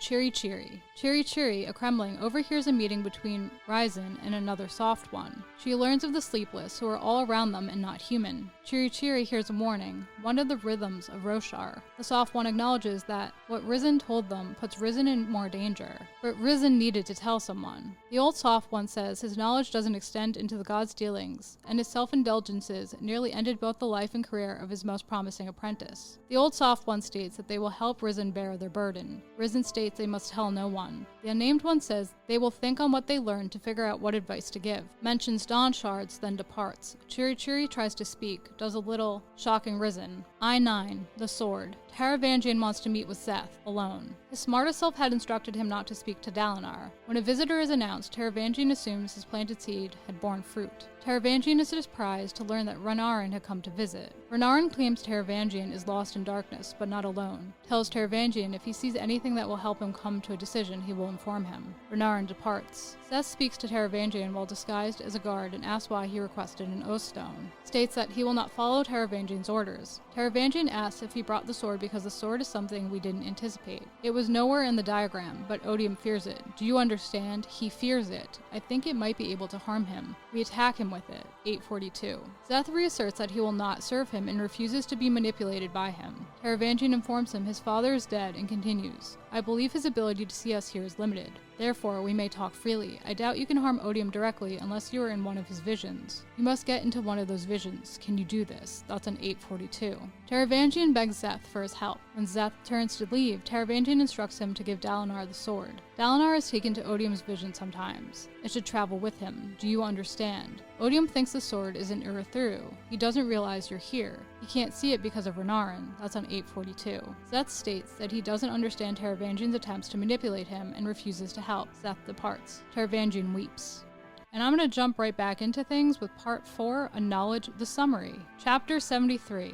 Which master to follow? 8 years ago. Venli plots with Ulam. She wants nimble form soon. Echenai had taken the credit for everything, and she and her companions had taken strides toward unity. Ulam explains that they need to use the new storm to pull more Voidspren over from Shadesmar. Ulam explains that her people aren't ready to accept the new forms of power, that they need to learn how to fight properly in order to face the humans or be enslaved. Ulam explains how her people lost in the old days. We couldn't break the last herald, and the humans found some way to pin the whole Oath Pact on him. So we got stuck on Braze. Eventually, the Unmade decided to start a war without us. That turned out to be exceedingly stupid. In the past, Odium granted forms of power, but Bad-Ado Mishram thought she could do it. Ended up handing out forms of power as easily as Hughes to give to each other titles. Connected herself to the entire singer species. Became a little god. Too little. Everyone relied way too much on an oversized Spren. Trouble is, Spren can get stuck in gemstones. And the humans figured this out. End results? Bad-Ado Mishram got a really cramped prison and everyone's souls got seriously messed up. It will take something big to restore the minds of the singers around the world. So we're going to prime the pump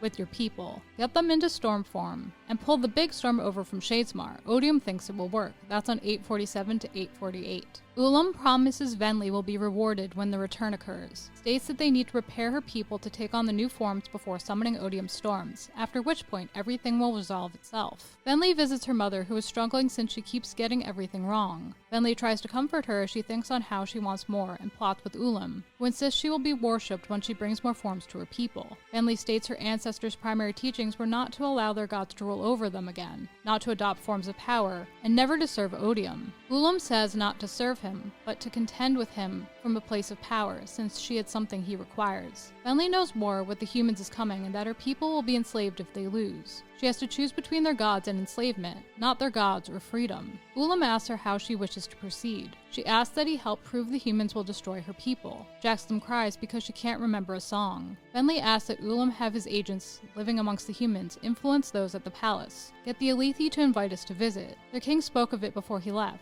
He's considering it already. We must bring our people there, then show them how powerful the humans are. We must overwhelm my people with our own insignificance. That's on 850. Venli comforts her mother as she asserts she must make her people afraid in order to get them to listen to them. Ulam agrees to her plan. Chapter 74, A Symbol, Present Day.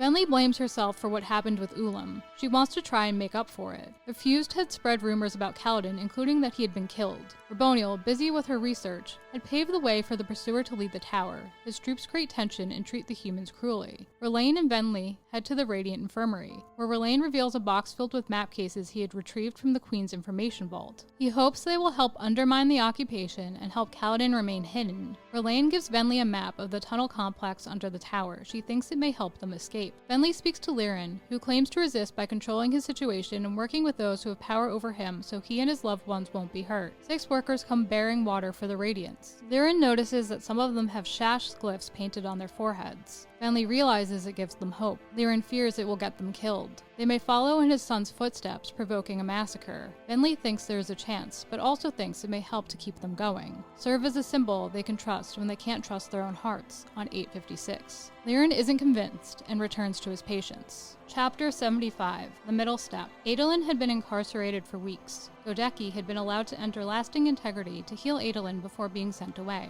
However, Adolin was given permission to communicate with his fellows via letter. Some of the team remained behind to await word of his trial, while others had gone back to share what had happened with Dalinar. A group of Deadeyes had gathered on the coast outside the city. Adolin respects the Honorspren for taking many of the Deadeyes in and tending to them. Adolin is allowed to visit Maya daily to do their exercises together. The Deadeyes' behavior is strange. They should be wandering, not congregating on the coast. Bao, Adolin's primary jailer for excursions, thinks it may be because they can sense what is happening in the keep with Adolin's impending trial. Finally, Bao announces that it's time to begin the day's legal training, that the High Judge will soon return to begin the trial. Shallan had become extremely reclusive since they discovered Pattern had been lying to them. When she emerges, Formless comes with her. Vale and Radiant had been looking for Restares within the lockdown city but hadn't had much luck. There is only a single individual left to investigate on the list of humans living within the fortress they had been given by the Honorspren. 16. They wait for him to emerge from his home to get a better look at him. Radiant asks Pattern why he bonded Shallan despite his fear that she'd kill him. He explains that it was so they would be complete and capable of facing the enemy, that he needed to try despite the risk because even if he died, it may be the step the other cryptics needed to keep going. Pattern admits that he has lied to them before, has been spying on them, and using the cube. Pattern tries to introduce her to another Spren. Shallan emerges, enraged. She locks Radiant away. Shallan refuses to have anything to do with Pattern, whom she calls a traitor who betrayed her trust. 16 emerges from his home. Shallan stalks him and grabs him by the shoulder. She soon realizes he is not Restaris, for the man is Shin and not Alethi. Shallan releases him. 16 flees. Pattern wants to explain what he has been up to. Shallan refuses to hear what he has to say. She just wants to move on. Shallan announces that they must report to Mraize, whose intel was incorrect. Restaris is not in lasting integrity. Chapter 76. Harmony. The sibling won't speak to Navani, who is sorry for what happened. Raboniel visits Navani and reasserts that she wishes to end the war. Navani calls for a declaration of peace. Raboniel won't. She claims humans and singers were designed to fight one another, like how Stormlight and Voidlight don't mix. But if Navani can prove the opposite, Raboniel's theories fall apart. Raboniel claims Navani can still beat her. Humans have outsmarted the fused before. Navani explains that she has hit a roadblock. She needs an emulsifier to combine the light forms, which she thinks may be related to sound. Raboniel explains that the tones issued by Navani's tuning forks are the same as the tones issued by a sphere, only the sphere's tone has a rhythm to it. Each light has a rhythm. Honor's is stately, Cultivation's is stark and staccato but builds, and Odium's is chaos, but with a certain strange logic to it. The longer you listen, the more sense it makes. That's on 872. Raboniel informs Navani that Tower Light has two tones, a harmonic mixture of cultivation and honor, and a harmonic rhythm. Navani wants to know why light responds to tones, why there's a rhythm that makes plants grow. Raboniel has heard that the lights respond to sound because it is reminiscent of the voice of the shards commanding them to obey. That's on 873. Navani conducts another of her experiments and asks Raboniel, if you could imagine a rhythm that mixed Stormlight and Voidlight, what would it be like? On 873. Raboniel can't picture it. The pair sing the tones of Odium and Honor in harmony, allowing them to infuse a diamond with a vibrant black-blue light. Raboniel admits that the two lights did not destroy each other. She was wrong. That their rhythm is known as the rhythm of war. Navani asks why Raboniel would have preferred if the two lights destroyed each other. Raboniel explains that Honor was killed using some process we do not yet understand. I assume from things I have been told that some opposite was used to tear his power apart. I thought if I could discover this opposite light, then we would have power over the gods themselves. Would that not be the power to end a war? That's on 877. Navani realizes what Gavilar had been doing and wanted. He had been looking for a way to kill a god. Navani realizes something Raboniel doesn't. There's an opposite to Voidlight, the light Gavilar had given to Szeth, who in turn had given it to her. She wonders both why and how. Raboniel takes the infused gemstone they had created. Raboniel admits she thought for certain it was something about the nature of Odium's power contrasting Honor's power that led to the destruction. I was wrong, and you have proven exceedingly helpful in leading me to this proof. Now I must abandon this line of reasoning and focus on my actual duty, the securing of the tower. That's on 877. Raboniel had lied. She would not be upholding their bargain in leaving the tower now that they had discovered the new light. Raboniel says Navani can continue her research or obtain another job in the tower. She admits she is in Navani's debt. Raboniel departs. Chapter 77. The Proper Legality. 7.5 years ago. Venli is at the palace in Kholinar with her people, who are going to sign a treaty with the humans. Venli is busy sneaking into forbidden portions of the palace and questioning her plans. Couldn't it lead to war, and why was Ulam so eager? Venli had been asked to retrieve a bag of gemstone Ulam's agent had left in the palace. She knows her sneaking about puts the treaty at risk. At the meeting point, the pair discover a ciphered note that states Axendweth had been discovered. There was another like her in the palace, an agent who served another, and turned the king against her. She had decided to depart. Ulam decides to leave, alarming Venli. Ulam states that they lack a plan. Their people aren't intimidated by the humans. They're enjoying themselves and curious, which concerns her because Venli can clearly see the humans as a threat. Ulam departs. Venli eventually departs as well and is soon spotted, captured, and brought before an older soldier. Venli is to stay with them until the treaty has been signed.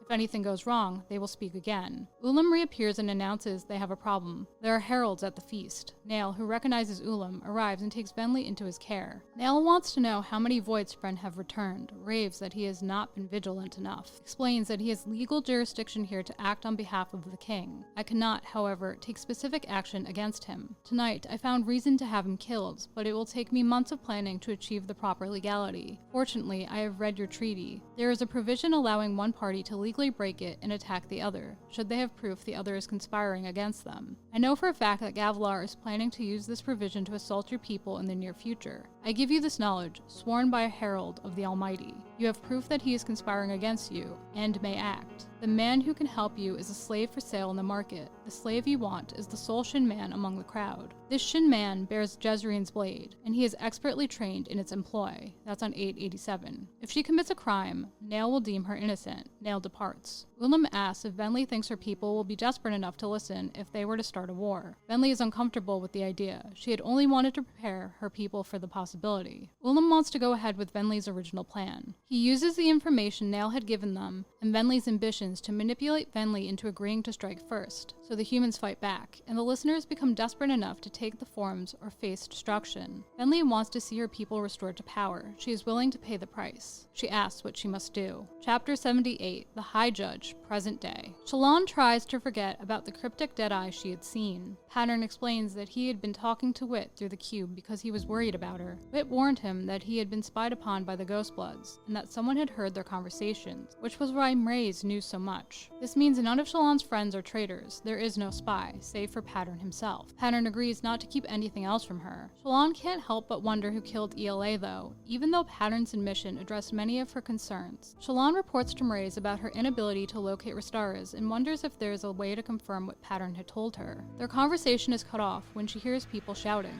Adolin's tutor, an Inkspren named Blended, who served as the official Inkspren emissary to Lasting Integrity, informs him that he is not ready to face his trial, which has been set for 3 days from now. The trial which would let the Honorspren pin the sins of the ancient Radiance on him and condemn him as a traitor and murderer. That's on 894. Blended suggests that they motion for a trial by witness. Adolin agrees. They review his general trial strategy, which is to persuade them that I cannot be held accountable for the actions of the ancient Radiance, that they cannot shun me or my father because of things done by ancient humans. In order to accomplish this, I will prove my character. I will prove that the modern Radiants are unconnected to the old orders. And I will prove that our actions in the face of the current crisis are proof of the honor men display. That's on 897. Blended outlines each phase of the trial and makes it clear she doesn't think his chances are good. I will give you the best chance I can, but please understand. Spren, all Spren, fear you with good reason. In order to prove you wrong, they need only prove that bonding men is a risk, that past failings of men justify wariness. That's on 898. The pair go to see if the High Judge has returned, so Adolin can make his petition. They discover that he has drawn quite a crowd and is human. Vale is surprised the High Judge appears to be human, appears to be Rastaras. Vale speaks to Lysyntia, the Honorspren who had shown her around when she first arrived in the fortress, and discovers that the High Judge is Clock, Herald of the Almighty. Vale is shocked she had been sent to find and possibly kill a herald. Chapter 79, Open Wound. Elaine is the subject of ridicule and bullied by both humans and the singers in Urithiru. He knows he is being watched by a Voidspren, bonded to a Kremling. Elaine delivers fresh sheets and pillows to the Radiant Infirmary. He's baffled by the humans wearing the Shash glyph. Many of the humans who had worn it had been beaten by the Pursuer and his soldiers, until Raboniel had overturned the order. Fused guards were now posted in the infirmary. Kaladin's parents assume they have been recognized. Elaine suggests helping them escape. Liren thinks Leshwi's protection is enough to keep them safe. Elaine and his Zenith think that if Kaladin had maps of the tower, he'd be safer. Neither Elaine nor the people of the tower believed the rumors that Kaladin had been killed. Dabeed enters the infirmary. The sight of him opens an old wound within Elaine. He and Dabeed were the only Bridge 4 members who hadn't gained Windrunner abilities. Dabeed speaks to Elaine. He asks him for help because Kaladin has fallen asleep and won't wake. Dabeed fears Kaladin is dying. Chapter 80, The Dog and the Dragon. Kaladin is caught in a stormy nightmare where the wind hates him, he is without Syl, etc. When all hope seems lost, Wit rescues him and explains that Odium has isolated him in a vision, although he isn't sure how. Wit warns Kaladin that he will have to go back out into the storm eventually and that things will get worse. Kaladin fears he is not strong enough to face it. He admits he is close to giving up and asks for a story as they eat rock stew. The story of the Light Weaver, Wit, tells Kaladin is known as the Dog and the Dragon, in which a dog admires a dragon he had seen and starts a quest to become one. The dog learns new things like how to farm on its quest, but fails to become a dragon. However, it saves one of the farmer's children. Kaladin is dissatisfied by the story. He feels as though it has the wrong ending. By looking up at the dragon and by trying to become better, he outgrew the other dogs. He achieved something truly special. That's on 919. Kaladin begins to think the story is about him. He said he wasn't good enough. You think I have impossible goals, and I'm intentionally ignoring the things I've accomplished, on 920. Wit denies it, stating that any meaning is for you to assign, Kaladin. That's on 920. Kaladin feels stronger and learns the real ending. The dog realizes that he has it better than he thought, better than the dragon. Wit explains that life will have its ups and downs, but things will get better for him eventually. Then, Wit drops his shield and releases Kaladin back into the storm. The nightmare visions so Odium won't notice him and destroy him. Chapter 81. Trapped. 7 years ago. Eshonai retakes war form and considers how her people had fled Alethkar. Food. Eshonai's friend fears things won't go well. The humans were retaliating. Eshonai and a group of her people had voted to have Gavilar killed because he was going to bring their ancient gods back. Now, all the listeners needed to do was hold out, face being trapped in the center of the plains. There was no escape. Eventually, they knew they'd have to fight the humans. Eshonai vows to fight them fiercely so that her people may remain free. Venli speaks to her friends about accepting Voidspren into their gem hearts to help guide them. Venli needs her friends' help, bringing additional Spren over from Shadesmar. Then they're going to get everyone to take forms of power and rule the Spren as opposed to the other way around. She acknowledges that Eshonai and her followers cast them into war, so they all have to take the step that will allow them to save their people. Chapter 82. Knife. Present day. Radiant contacts Mraize. She is frustrated he withheld information about Restaris' identity. Mraize thinks Gavilar may have known, but doubts any of the other Sons of Honor knew he is a herald, one of the beings they wanted to restore to Roshar. She isn't sure what to do now that their target has been located. Vale emerges and states that because she is not being trained and has been lied to, she can't see a point in continuing with their arrangement. The reward is of little interest now. She questions what else Mraize has withheld and if her actions go against the best interests of both herself and her loved ones. She asks why Mraize is so interested in Kolek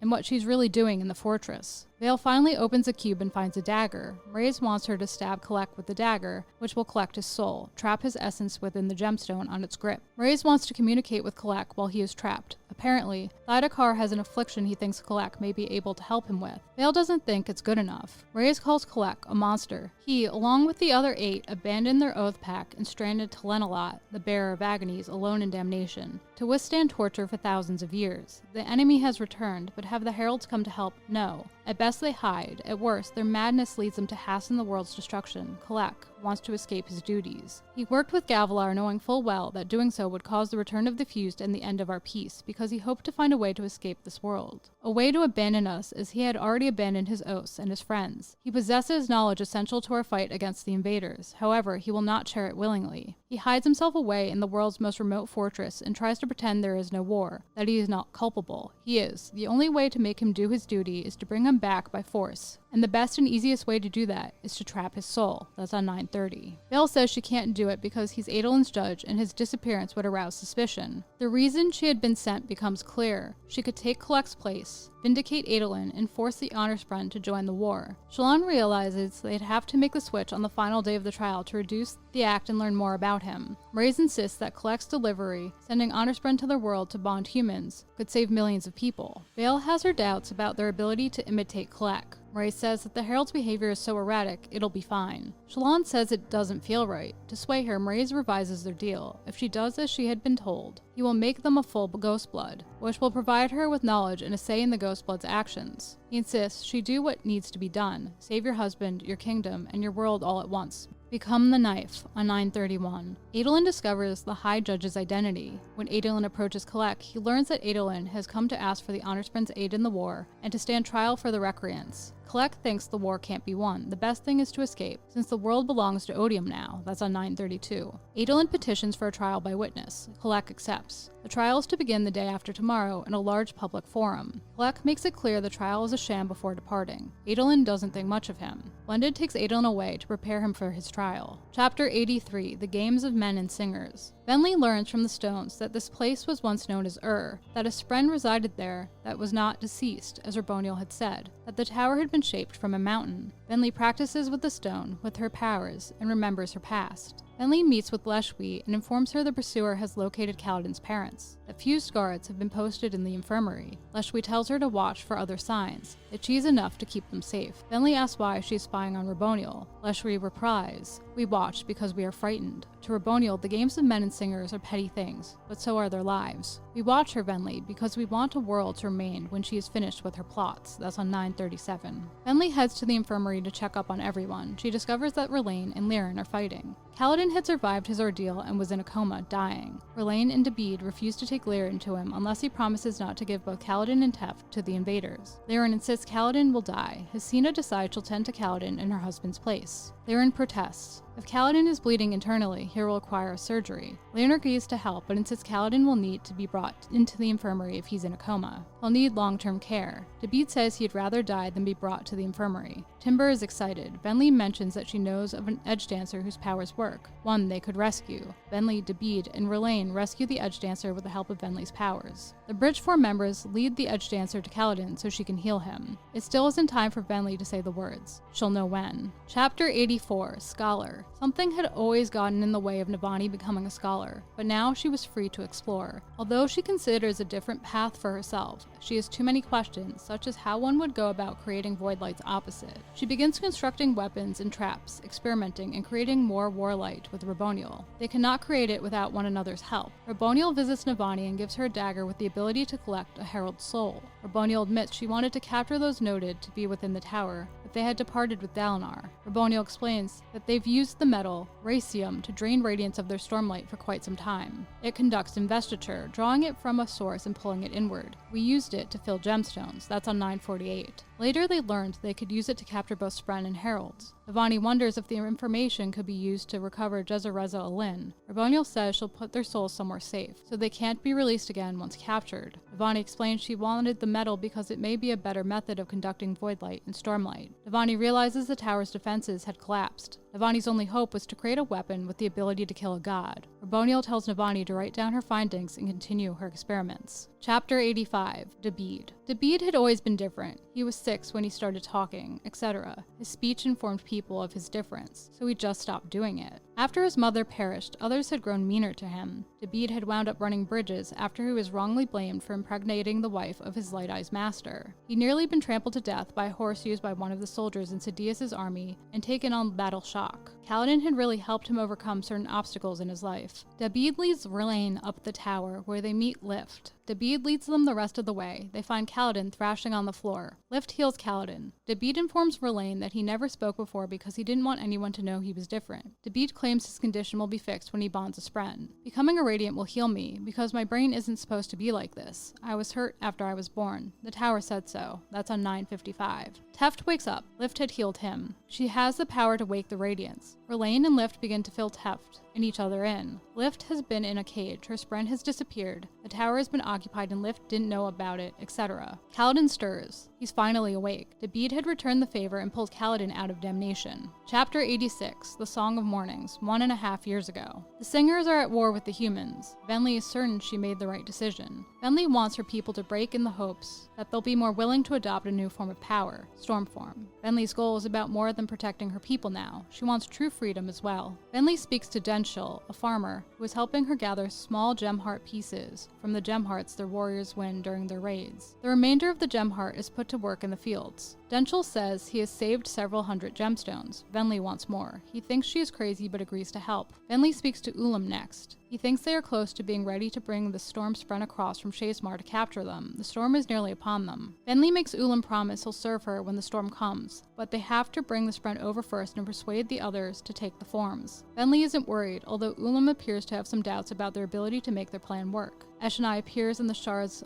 of the former Shardbearer. She leads Venli to their mother, who had become disoriented and injured her head. She isn't sure how. Venli and Eshonai decide to get their mother a servant to watch over her. Eshonai apologizes for bringing their people to war because of the sphere Gavilar had given her, which contained a dark power, and his desire to return their gods. Venli thinks they may want to explore that option. Eshonai chastises her. The sisters make peace over the Song of Mornings. Eshonai thanks Venli for all she does and has done. Eshonai asks if Venli could find her another form, which would increase her communication skills and allow her to act diplomatically. She wants to speak to Dalinar and explain things. Venli agrees to try. Eshonai hopes to talk to Venli better too, in that form. Venli admits to doing things Eshonai wouldn't like. She knows her sister will tell her it's wrong, and she'll be right. It's part of the reason Venli dislikes Eshonai so much. Eshonai had already fallen asleep. That evening, Venli heads into a storm to hunt Stormspren for the first time. Chapter 87, Trial by Witness, present day. Adolin's trial begins. Many have gathered to watch. Amuna, a Spren who tends to the Deadeyes within the city, is the first to speak against Adolin. She speaks of how 2,000 honor Spren were alive at the time of the betrayal, and only one survived, Syl. She claims that modern humans can't be trustworthy because they pillage, etc. Adolin tries to defend his stance by mentioning how his father bonded the Stormfather. Kelek thinks it's a good point. Amuna makes it clear she does not think their kind should join the war. Blended is called to the stand next, so a Spren who is not an honor Spren would have a chance to weigh in on this proceeding. That's on 969. Blended argues that men cannot be trusted and Spren should not bond them anymore since it's unnatural. Adolin argues that's not true because Spren and sky eels bond to fly, for example. Blended mentions that the High Spren have considered joining the enemy. Adolin is not pleased. They serve Odium, who is evil. Blended closes with the statement that no more of their kind will die if they do not bond, an easy solution. Nodum, once captain of the ship, Honor's Path, is the third and final witness called to the stand against Adolin. It appears that Nodum's peers offered to end his exile in exchange for a false testimony against Adolin. Nodum can't go through with it and causes a commotion when he says, "Honor is not dead so long as he lives in the hearts of men." That's on 972.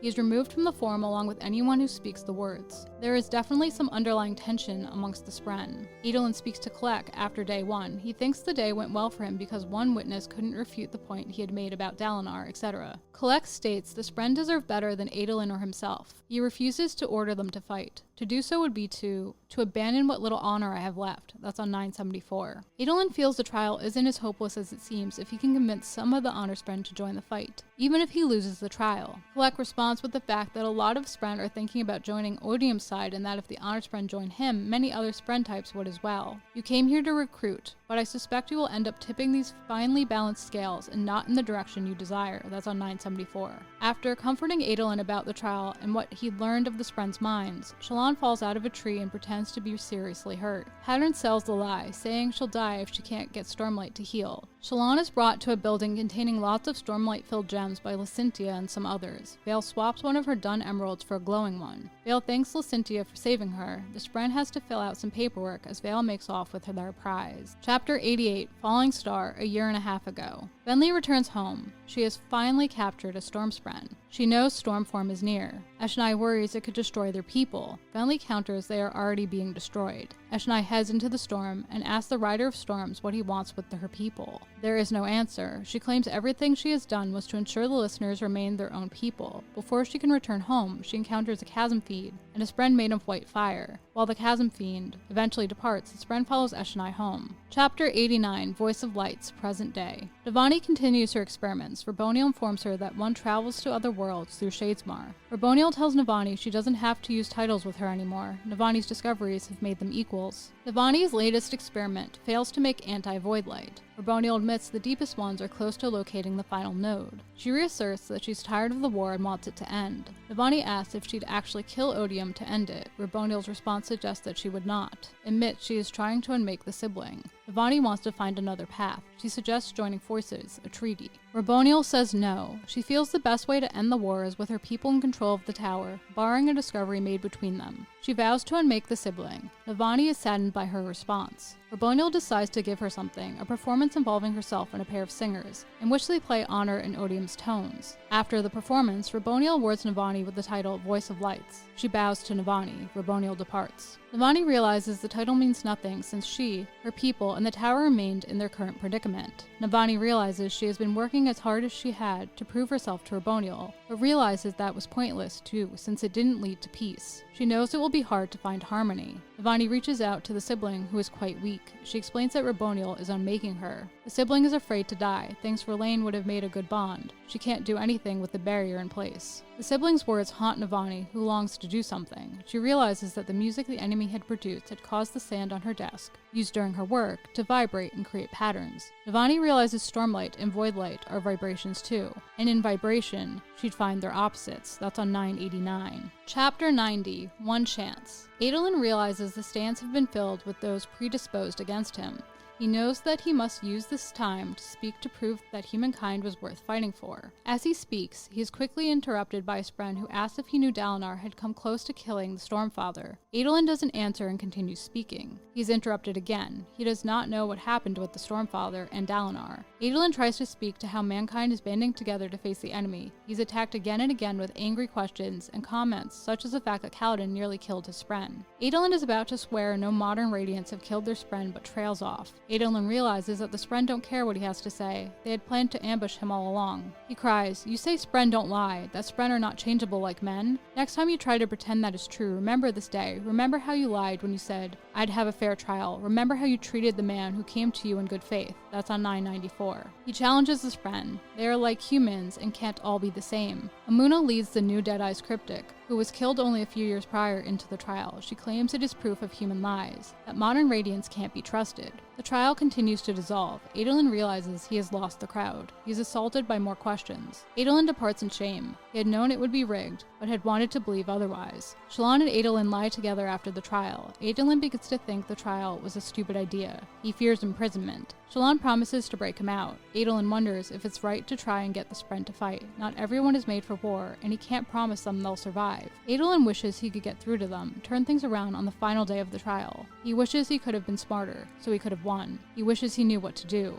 Vale and Radiant vote against Shallan to fulfill Mraze's plan and kill Kalek. Adolin wishes he could discover who murdered the cryptic. He knows that appearance was what ruined his chances. Formless awakens and says, "This trial is not ruined. You know, the more I contemplate it, the more I think maybe this trial wasn't such a bad idea. The High Judge is one of the heralds. Maybe he'll end up surprising you." That's on 998. Chapter 91, Worth Saving. Teft is glad he hadn't gone back to Moss. He and Kaladin are recovering from their ordeal. Kaladin had lost Syl. Fendarana, Teft's friend, thinks Syl may have simply lost herself through separation. Since Kaladin's surge binding works, their bond is still intact. Fendarana feels as though he'll be fine if he returns to where he first lost Syl. Teft needs to be tended to by Lift periodically, or he slips back into a coma. As Teft learns more about what's going on in the tower, a part of him wishes he hadn't been awoken. Elaine returns, noting there's no news from Navani, that she's been isolated for over 2 weeks. He asks what they should do, since they don't know where the last node is and no one can reach the sibling. Kaladin wonders if they should keep fighting, if his father is right, what people will do if they continue fighting. Teft explains how he got his father killed. 45 years ago, a group known as the Invisagers had visited his hometown, Talinar. They had brought both his parents under their wing and done horrible things to try and become Radiants. Teft was appalled and went to the City Lord when he was 8, thinking he'd run the worst of them out of Talinar. He was wrong. His mother was already dead, but his father was executed despite him being of the 6th Non. Eventually, Teft joined the military to get away from it all. Teft realizes he was able to save Kaladin by giving him Stormlight when he was dying because of his parents' actions and teachings. He feels as though they won in the end. Teft knows they can't see the future like Renarin. They have to do what we think is best, and be fine with that. It's all man can do. That's on 1003. Teft feels as though they need to rescue the Radiants. Lift knows she can wake them, but the group, which also includes Dabeed, can't figure out the rest of the details of the rescue. Kaladin decides that they're going to wait. If we have to, we will break in and rescue the Radiants. But first, we need to recover, we need to plan, and we need to find a way to contact the Queen. I'd like her input. That's on 1004. Elaine agrees to try and see the Queen by passing as a servant. The group agrees not to do anything rash while they wait. Teft realizes his friend was right. He was worth saving. Chapter 92, A Gift. Venli acts as Raboniel's voice as reports are brought in. Efforts to find Kaladin are to be redoubled. Afterward, Venli admits to hating herself for betraying her people. She admits to being confused and ashamed. She knew what she had wanted once, but then all those she loved had died because of her actions. Venli asks why they fight when the cost is so high. Raboniel explains it's for the comfort of those who come after them. She does not respond to Venli's questions about whether he will let them sing to peace. Raboniel claims that Venli has served her well despite her allegiance to Leshwi. She claims to like Leshwi since she feels as though she both remembers and feels why they fight, even though Leshwi doesn't like her. Leshwi makes Raboniel feel as though Leshwi would be a good ruler once they win. Raboniel pays Venli for her services, offers a gift, since the sibling will soon be unmade and then Raboniel will be forced onto other tasks. Venli is being dismissed. The gift is a writ of authority and a report from a scout flying over the Shattered Plains. Upon closer inspection, it appears the group we assumed were Natan migrants are instead Parshendi,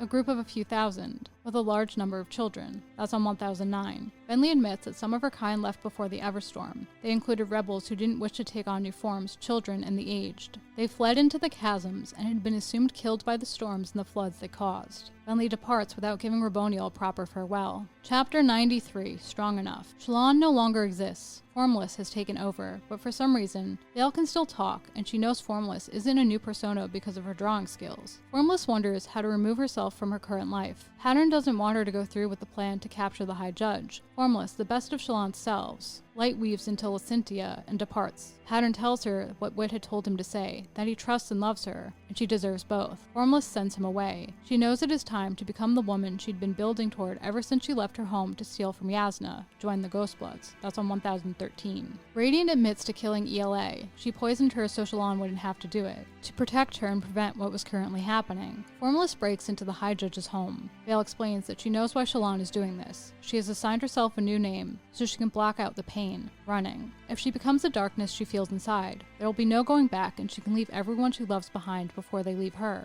Formless feels as though she can't be Shallan because she's weak. She strangled her father and stabbed her mother with her blade. Vale tells her she can bear the pain. Shallan doubts it. Vale announces it's time for her to leave. Formless had vanished. Shallan takes her memories back from Vale. They include meeting a cryptic as a child who became her companion. A cryptic who wasn't Pattern. Shallan realizes that Vale is the blankness upon my memories, the part of me that looks away, the part of my mind that protects me from my past. That's on 1016. Vale knows she's Shallan's Vale. The pain hurts. Shallan doesn't feel as though she can bear it and longs to become formless again. She's encouraged by Radiant as well. Shallan realizes she killed her first friend by breaking her oaths. Vale apologizes for the pain. She did what she could, but protected Shallan for too long. Shallan bears the pain and the weight of her memories. Vale fades. Shallan thanks her for her service. She had done well. Vale disappears. Shallan realizes her first pattern was here, a deadeye she needed to find. Kalek emerges from his study. He had expected someone to come kill him. Shallan says she won't go through with it. She wants to share information instead, about the people who had sent her, the Ghostbloods. Although first, Kalek must reconsider his judgment of her husband.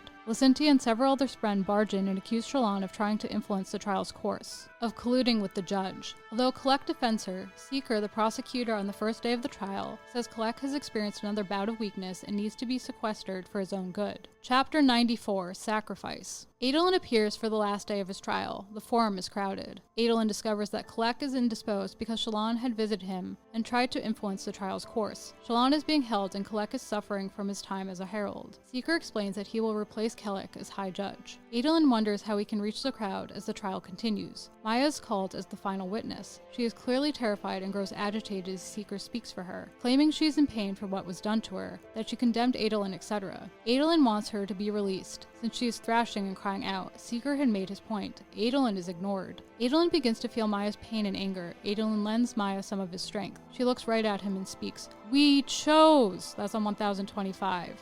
She goes on to explain that her sacrifice cannot be taken away. It was hers, not yours, his or that of the crowd. Adolin realizes the Spren knew what would happen to them if their Radiants broke their oaths. The Radiants did not murder their Spren, they decided, together. All this time, everyone assumed you were victims. We didn't accept that you were partners with the Radiants. That's on 1025. Maya agrees, the Spren had chosen. Adolin sets Maya down on a bench so she can recover from her ordeal. The audience begins to depart until only Blended remains. Even though the words were never spoken, Adolin had won. Adolin will not forget Blended testified against him. She admits she suggested Maya be used as a witness. Adolin is angry, but Blended reminds him the other Spren acted on their own. Blended admits to wanting to discover if what he had said was true, that Maya had spoken and they were friends. Blended knows there is a bond between Adolin and Maya and has found the truth. However, Adolin isn't radiant. Blended knows she must return to her kind and inform them of what happened, because Maya's testimony revealed that thousands of Spren chose death over the continuation of their radiance. They believed that surge binding would be the end of the world,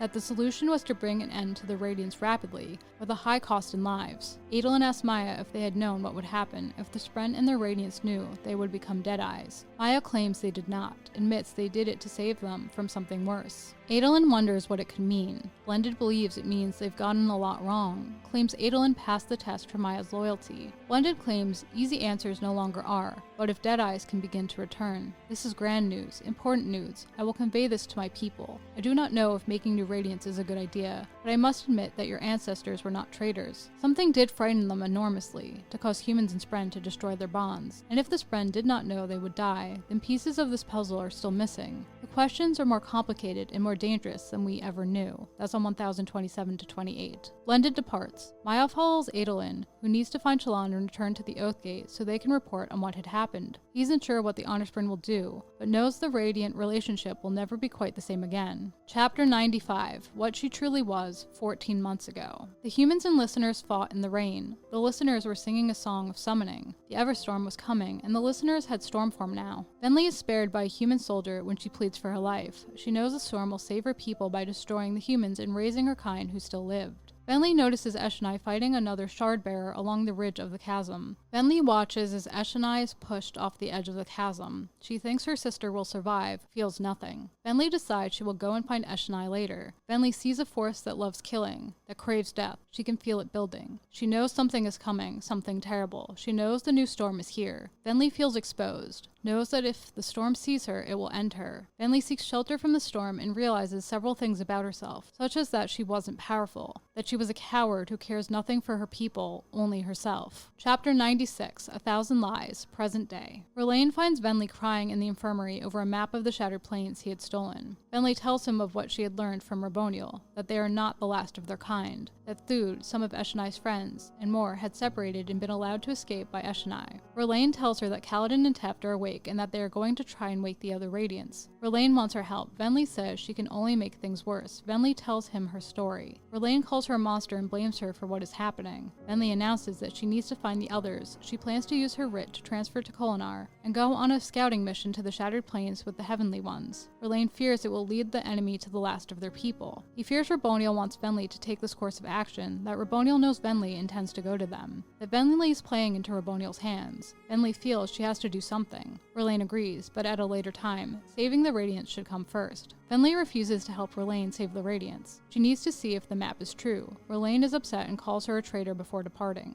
Venli knows it's time for her to go. Venli speaks to her friends Dol and Mazish, announces that it's time for them to go through with their plan and leave. She doesn't tell them everything as they begin to plan their escape, wonders when Raboniel will tell the Fused about the others of her kind. Venli instructs her friends to gather the others, tells them about the plan to rescue the Radiants. She wants to depart during the chaos caused by the rescue attempt. Although she doubts she will find redemption amongst her kind, she feels the need to try and reach them because her mother might still be alive, living amongst them. Venli feels her mother is the only one who might still love her, despite everything she had done. Chapter 97, Freedom. Navani searches fervishly for the opposite of void light. While examining sound theory, she discovers that a wave could be negated and its opposite created, and presented in a way that nullified the original, canceling it out. They called it destructive interference. Strangely, the theory said that a sound and its opposite sounded exactly the same. That's on 1040. Navani is confused by this and soon learns that humans are capable of singing the proper tones, of hearing Roshar's music. Eventually, she gets her experiment to work. Upon further study, Navani discovers that the tone required intent in order to be formed and that she had definitely discovered Void Light's opposite tone. She wonders how she can create its light. Raboniel comes to visit. Although Navani tries to hide it, Raboniel discovers that Navani had unearthed a tone that forces Void Light out of a sphere. Navani realizes intent isn't as vital as she had thought. Raboniel remarks that Navani's work is dangerous. She could feel the Void Light contained within her gem heart respond to the tone. Raboniel realizes Navani is keeping what she's learning from her and threatens to rip the room apart to find Navani's notes. Navani reluctantly gives them to her. With the help of a vacuum, Navani creates a gemstone filled with Void Light's opposite. She hands it to Raboniel, who screams and drops it. She describes its tone as wrong, a vibration that should not be. Raboniel knows its existence changes the world. Navani is given permission to go for a walk. She grabs her notebook, The Rhythm of War, on the way out. There is an explosion. It didn't kill Raboniel as Navani had expected. When Navani asks what had happened, Raboniel admits to putting the diamond in the dagger she had given Navani that could both channel and move light. Raboniel wanted to mix Void Light with its opposite and realizes she had acted stupidly. Raboniel heals herself with Void Light and asks that Navani create another anti-Void Light gemstone. Navani does. Raboniel places the gemstone in a second herald-killing dagger. She stabs her daughter, whose mind had left her long ago, with it, killing her permanently. No more rebirth, no more returns. Free at last, my baby, free. That's on 1049. Navani realizes this was why Raboniel sought anti-void light, to show her daughter mercy. Raboniel admits she had lied. They are not capable of producing enough anti-void light to hurt Odium. Navani lets Raboniel grieve. Raboniel intends to confirm the death of her daughter was permanent by communicating with the souls left on Braze. They will have achieved their goal. Esu, Raboniel's daughter, is to be cremated. Servants begin to gather Navani's things. Raboniel takes her notebook. She promises to have a copy made for the former queen. Raboniel admits to needing to reconstruct Navani's work. She needs to create both a new plate and tone for Stormlight. Navani's upset. She defends her choice to try and keep things from Raboniel. I will end the war. That is the promise I will keep, for today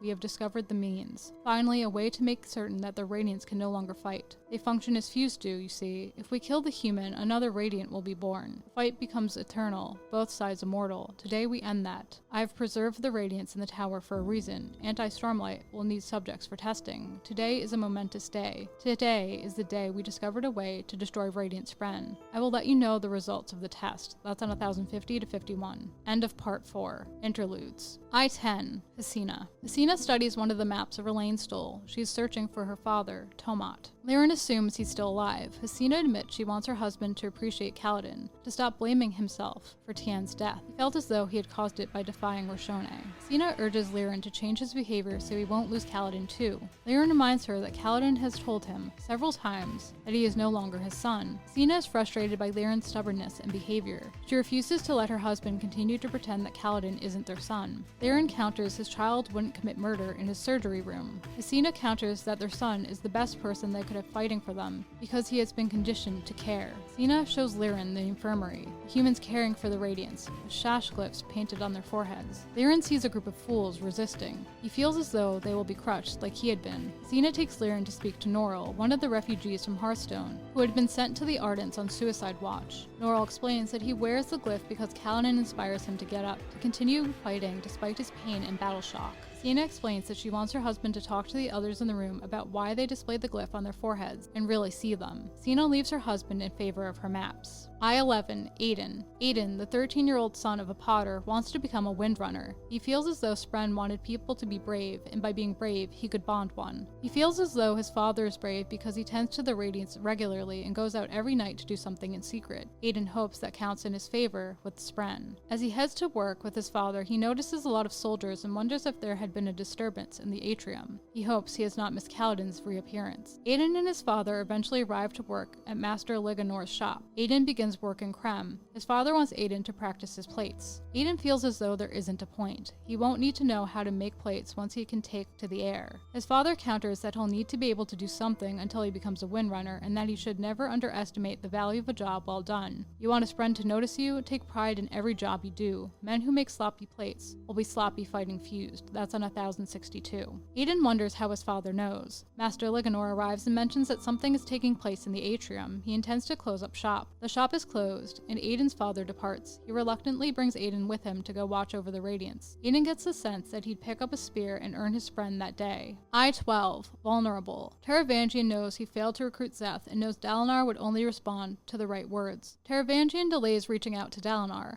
Taravangian realizes that he needs to come up with a daring plan. He considers Nightblood, the sword no one had anticipated. Remembers part of a report he had received. The sword feeds on the essence that makes up all things. It will draw out Stormlight eagerly, feasting. But if there is no Stormlight, it will feed on one's own soul. That's on 1065. He acknowledges that Odium can be tricked and seems to have a core self. Taravangian wonders if he can make his plans work if he can get Szeth and Odium in the same place. Taravangian is visited by Shah Nat. He admits that his current state is because of the Night Watcher. The Unmade responds that it wasn't her, but the other one, the god. She touched 3 that I know, the child, the general, and you. The old magic, the Night Watcher. I begin to wonder if it was all a cover, these many centuries, a way for her to secretly bring in people she wanted to touch. She has been playing a far more subtle game than Odium realized. That's on 1066. Taravangian admits why he went to her, to obtain the ability to stop what was coming. He admits he doesn't know if he can stop it, if it can even be stopped, if Odium can be stopped. The Unmade admits she isn't sure. The power behind him is strong, but his mind is exposed. The mind and the power seek different goals. This leaves him not weak, but vulnerable, as on 1066. Taravangian feels Odium is playing with him, feels as though the Unmade speaks as though she desires Odium's fall. Taravangian asks the Unmade to lure Odium to him at the proper time. She agrees to help by giving Taravangian gemstones, which contain 2 of her children. She knows this will draw Odium's gaze. The Unmade wishes him luck before disappearing. Part 5. Knowing a Home of Songs Called Our Burden. Chapter 98. An Unwholesome Shade. Dalinar moves through a battlefield after his people's victory. He realizes he is a soldier who had lost his desire to kill. The minx speaks to him, acknowledges that the War of Amul is over now. Unless the enemy pours resources into his troops, which he feels would be wasteful, Dalinar and his armies will secure Amul within the month. The Mink reminds Dalinar of his promise before departing. They will secure the tower, then Alethkar, then Herdaz. Dalinar realizes that if they can't retake the tower, everything fell apart. The loss of the tower was a major setback when it came to reaching Dalinar's true goal, frightening Odium enough that he'd be willing to make a deal. Sigil and Stargyle, a Lightweaver, come to make a report with a few other Windrunners. Stargyle creates a lightweaving of Ishar's troops. They don't appear very disciplined to Dalinar, although they had been quite successful in battle. Dalinar notices their ruler, Ishar, an older Shin man. Szeth is transfixed by the sight of the herald, Ishar, most often. The heralds were all depicted as Alethi men and women. The light weaving fades. Dalinar realizes they found Ishar and that he's waiting for him. Dalinar instructs them to do another scouting mission before reporting to him. Dalinar wants to speak with Yasna. He intends to meet with Ishar and discover what he knows. Chapter 99. Not Bound. Yasna speaks to Wit, her partner, whom she doesn't trust, about how to defeat Odium. Wit suggests aiming for a draw. He had drafted a contract regarding Dalinar's contest with Odium. Should Dalinar prove victorious, Odium is to retreat to damnation for 1,000 years. But if Odium should prove victorious, he must remain within their system, but gets to do as he wishes with Roshar. All monarchs will submit to him, as will the Radiants who serve Dalinar. Wit thinks it's for the best because they'd be limiting their losses by containing Odium in the Rosharan system despite the contest's outcome. Yasna is uncomfortable with the weight afforded the contest by the contract. Wit thinks it's best to ensure the enemy can't utterly lose in order to win. Waiting another 1,000 years to try again won't upset the enemy. Wit asserts that Odium can be beaten. He thinks he's smarter than he actually is, and spent too much time trying to convince Dalinar to be his champion. Odium bet too much on the Blackthorn, and must be searching for a new champion who can replace him and legitimately win the war. A contest won't just be about who can stab the hardest, but about the hearts of mortals. He asks if she can trust those she fights with, but claims that with the contract in place and the assurance that Odium can't break free of the system no matter the trial's outcome, Yasna won't have to trust their hearts because he'll be there. Yasna fears Wit's destruction at Odium's hands. He says they will add a clause within the contract naming me as a contractual liaison for honor, whom Dalinar represents. This will protect me from Odium's direct attacks for the life of the contract. He will have to abide by those terms, as they are part of the promise Ray's made by taking up the Shard of Odium. To fail that promise would give others an opening against him, and said failures have killed gods before. Odium knows it, so do this and I can help you openly. As myself. That's on 1081. Yasna wants to know who he truly is, but claims to be someone who wisely turned down the power the others all took, and in so doing gained freedoms they can never have again. I, Yasna, am someone who is not bound. That's on 1081. Yasna knows he is both eternal and older than a Spren. Wit admits to liking her for several reasons, which include her intelligence and paranoia. Chapter 100. Watchers at the Rim. The tower's Spren wakes Kaladin. She's extremely weak. She explains that the enemy found the last node, located in the model of the tower in the infirmary room, and that they plan to kill all the Radiants soon. She also asks that Elaine be sent to her. Kaladin wakes Teft and tells him what is happening. Kaladin admits that they need to try and rescue the Radiants now. Teft is to get Lift ready to wake them. Kaladin is to lure the guards away and distract the pursuer, and Teft is to take care of any guards who don't get out of their way. David arrives and says the sibling spoke to him too, that he's going to meet R'laine, who is upset about something Venli said. Kaladin wants David to tell R'laine about the plan and for the pair of them to tell Navani what's happening before going into hiding. Kaladin intends to escape with the Radiants, retrieve Dalinar, and then return for them. David retreats to carry out the plan. Kaladin tells Teft to escape out the window if something goes wrong. Their current plan was for the Windrunners to use their powers to help them climb down the tower's walls, while another non-Windrunner Radiant was strapped to their backs. Kaladin instructs Teft to escape rather than make a hopeless stand, so he can get word to Dalinar if he feels he cannot help anyone else to escape. Teft tells Kaladin to run if he runs, asserts that the pursuer will be waiting for Kaladin at the node. This is a trap, plain and simple. What the enemy doesn't know is that we don't care about the node. We're trying to free the Radiance. So distract him a little, yes, but then run and let them have their storming fabrial. Give me an oath, lad. We can't do anything more in this tower. We need to reach Dalinar. I'm going to head that way with as many Radiants as I can rescue. You've got my back, right? That's on 1084 to 1085. Kaladin says he always will. I swear it. Get as many of the Radiants out as you can and then run. Once you do, I'll follow. That's on 1085. Chapter 101. Undertext. Dalinar and Yasna meet with Yanagon and Nura. Yasna announces that she feels they don't have much of a chance of recovering Urithiru because fabrials don't work near it, etc. Dalinar suggests an assault through Shadesmar and other strategies, but is shot down by Yasna. Yasna thinks they should be discussing how to support their forces stationed in southern Alethkar against the Vedans, etc. The others don't want to abandon the tower so easily. Dalinar suggests meeting with Ishar and recruiting him. He thinks the Herald may be the secret to saving the tower, despite the letters which they have received from Ishar, which Yasna describes as not encouraging. Dalinar wishes to speak to him personally. Nura suggests capturing Ishar in order to speak with him instead. Dalinar explains that he has put the Mink in command of the army and about the creation of the contract. He feels that until the contract goes through, he has to do something else to help. In this case, sway Ishar to their side and see if he can teach Dalinar how to restore the Oath Pact and rescue the tower. The meeting ends, but it is agreed that Dalinar will go to Ishar. He must prepare for a trip to Tukar. Yanagon asks for word of lift should Dalinar learn anything of her. Dalinar gives Yasna his completed handwritten version of Oathbringer. He wants Yasna to write the undertext. Commentaries left by a woman beneath the text for future readers. Yasna reluctantly agrees to do it, although it will take her some time. They both know both their actions with Oathbringer will lead to, at the very least, a revision of the old religion. Chapter 102. High Storm Coming. Venli and her friends are online at the Oath Gates. She wonders why Raboniel is manipulating her into finding the listener remnants. The Oath Gates exchanges are put on hold when Vyre runs off. As the high storm approaches, those waiting seek shelter. Venli gives her writ and the map, which would lead the way to the other listeners, to Mazish. She intends to return to the tower and smuggle some of the humans out. Venli tells her friends of her plan to bring the surgeon and his entire family with them and take them to their people in the Shattered Plains. Her friends agree. They think having Kaladin along would be useful. Venli instructs them to wait until the storm passes. If she hasn't returned, they're supposed to use the Oath Gate to get to Kholinar, where she will find them. Venli heads inside to stop Elaine from going through with his plan. Navani mopes in her office. She knows Raboniel has found the tome that could kill Radiant Spren. Navani prays for guidance. Moash comes to kill her. He feels it's the best way to distract Dalinar. Raboniel won't let him. Moash says he has been ordered by Odium. Raboniel disagrees. He had been ordered to come to her. She needs him to fix one of her problems, Stormblessed.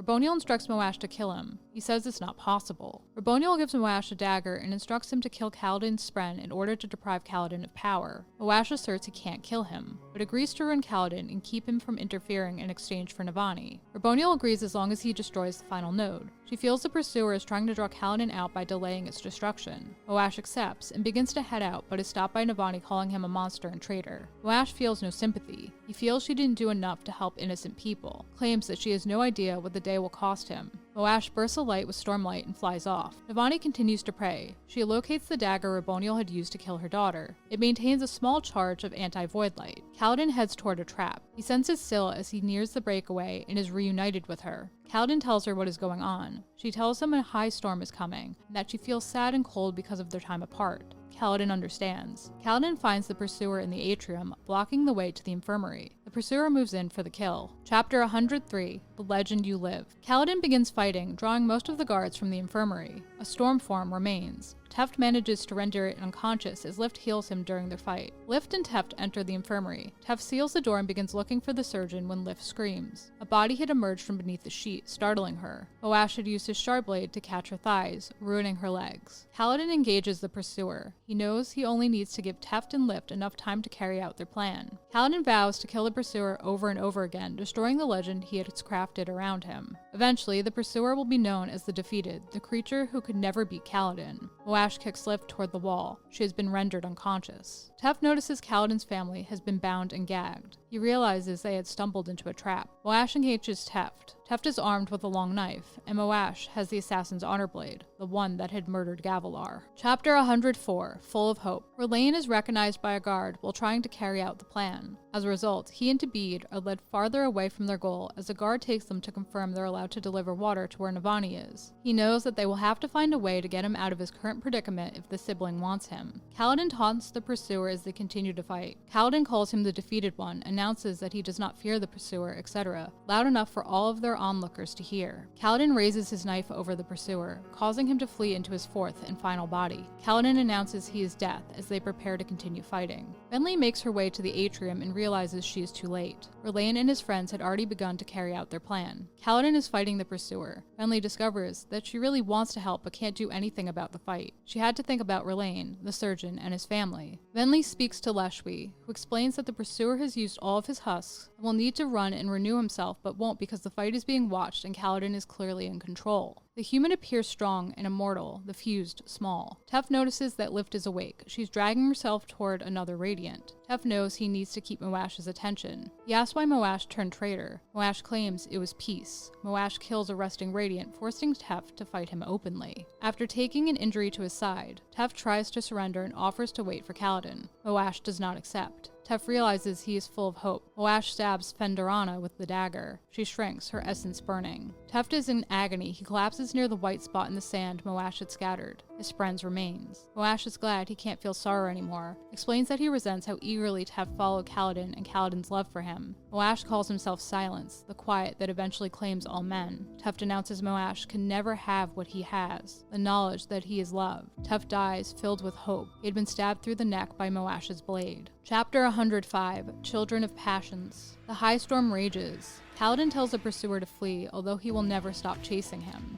Kaladin hopes the others were given enough time to be freed, but doubts they can escape through the storm. Still knows something is wrong. They should have come this way to escape by now. Kaladin challenges the pursuer to protect his reputation, so he can go see what's going on. With the help of Navani's device, Kaladin sends the pursuer into the window, injuring him. Kaladin commands him to flee. The pursuer obeys, although his title had been lost. The humans begin chanting for Kaladin. Kaladin retrieves the device, notices the infirmary door has opened, but no one is awake. Teft's body drops from above. Kaladin knows he's dead. Moash lands nearby as Kaladin cries over Teft's corpse. Moash instructs those waiting to leave him be. Kaladin has been broken and will prove useless now. Moash suspects Raboniel must have found the final note earlier but delayed mentioning it so she could continue her research. He destroys it. Lift had been bound and gagged and placed beside Kaladin's family. Moash had been forbidden from killing Lift since Odium was interested in her. Moash drags Liren into the atrium and gives him to the pursuer. The fused is instructed to kill Liren in front of his son should Kaladin regain his senses. The pursuer is instructed not to kill Kaladin despite his wishes. Moash doesn't want him awakening to vengeance. He feels the only hand that can kill Kaladin is Kaladin's own. Moash eyes Kaladin's pain, but feels nothing. Moash is satisfied he has reached his potential, instructs the fuse not to ruin things, and heads off to kill the queen. Navani awaits her chance. She can hear only whimpers from the sibling. Soon, she notices that the shield was down. The final note had been destroyed and the sibling was exposed. Raboniel orders her guards away and enters the room with the crystal pillar, alone. Navani activates one of her pain reel traps before creeping after Raboniel. Navani notices that the sibling's corruption is nearly complete. Raboniel instructs Navani to run with a copy of her notebook and her anti-void light plate. Navani wonders why Raboniel is letting her go. Moash will soon return to kill the queen, but their deal won't be broken if Navani escapes on her own. Navani won't leave the sibling, exposes the dagger. Raboniel suggests Navani run anyway. She can't defeat a fused. Navani offers Raboniel the dagger in exchange for returning to her room to wait together. If Moash wins his fight against Kaladin, she will give in to him, but if Kaladin wins, Raboniel is to leave the sibling. They can discuss as they wait. Raboniel agrees and takes the special dagger. The pair begin to make their way back to Navani's room. Raboniel activates Navani's trap.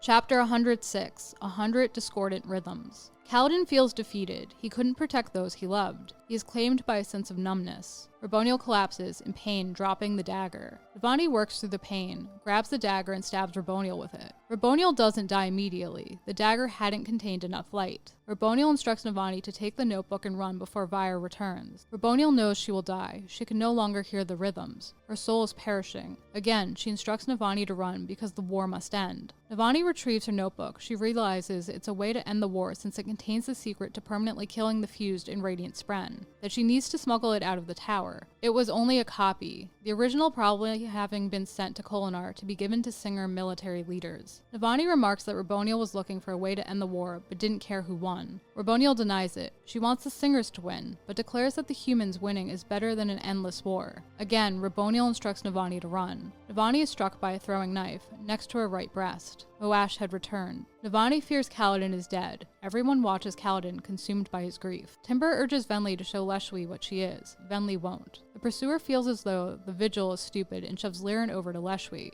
Leshwi frees Lirin, claims the pursuer's legacy is dead because he ran from Kaladin. He is the defeated one. The pursuer denies it and decides to prove himself. Realizing what he intends, Leshwi hands Lirin to another heavenly one and tries to stop the pursuer but fails. The pursuer attacks Kaladin, who howls before driving his enemy into his final body. Stormblessed's eyes glow with a yellowish-red cast as the pursuer orders his soldiers to attack Kaladin and kill the other Radiants. The soldiers shy away from Stormblessed, forcing their master to act alone. Kaladin uses his powers to stick the fuse to the window and then rip the pursuer's head off. Then, he makes his way toward the heavenly one holding his father. The pursuer's men gather around his corpse. He had died to Kaladin twice. They recall their orders. Kaladin was out of reach, but they could kill the slumbering Radiants. Kaladin follows the fuse to help his father, and the two had followed her through the tower. Kaladin bests two of them before bursting onto the top of the tower into the storm. The last heavenly one holds his father. Syl announces she had forgotten the words. As Kaladin nears, the enemy panics and throws Lirin into the storm. Kaladin watches for a moment before jumping after him. Chapter 107, Uniting. Navani moves away from Moash, who comments on how he killed a friend earlier, but felt no pain. He has freed himself in his eyes, become the best version of himself possible. He intends to bring Navani silence next, to make her pay for her past actions. Moash is stopped in his approach by Raboniel's hand on his foot, an attack in which she stabs him repeatedly with the dagger Navani had used on her. It begins draining Moash of Stormlight. Navani realizes Raboniel is trying to buy her time. Navani moves away and calls to the sibling. She hears the rhythm of war. Lyn flies Dalinar toward Ishar. The Stormfather appears beside him and informs him that Tanavast's son has entered the storm for the final time. It's something far worse than Kaladin's escape. Dalinar asks the Stormfather to show him. Kaladin falls through the storm. Syl weeps that she has forgotten the words. Her fingers grip his hand. Kaladin feels sorry for himself. He couldn't save those he had intended to. Kaladin whispers that he is not strong enough as he closes his eyes and lets go of Syl. Dalinar watches Kaladin's descent. He realizes Kaladin had given up. He wonders what they can do, wants to help. The Stormfather insists they can only watch. Dalinar asks the Stormfather to slow time to give Kaladin more time. The pursuer's men turn toward the Radiants. The human onlookers defend them and are slaughtered. Venli asks Leshwi if this could be prevented. Leshwi says she needs Raboniel's authority in order to do so. Venli argues that Raboniel had wanted the Radiants to be preserved. Leshwi informs her that things had changed. Last night, Raboniel had claimed that she no longer needed them for her tests, after one had been brought to her. The remainder are now a danger and liability, in Leshwi's mind, should they wake. Leshwi doesn't agree with what is happening either. Venli asks if they can do better. Some of the other singers hadn't joined in the slaughter. On Timber's insistence, Venli shows Leshwi what she is by drawing in Stormlight. Venli begins to glow. Leshwi is startled and hums to destruction. She asks Venli what she has done.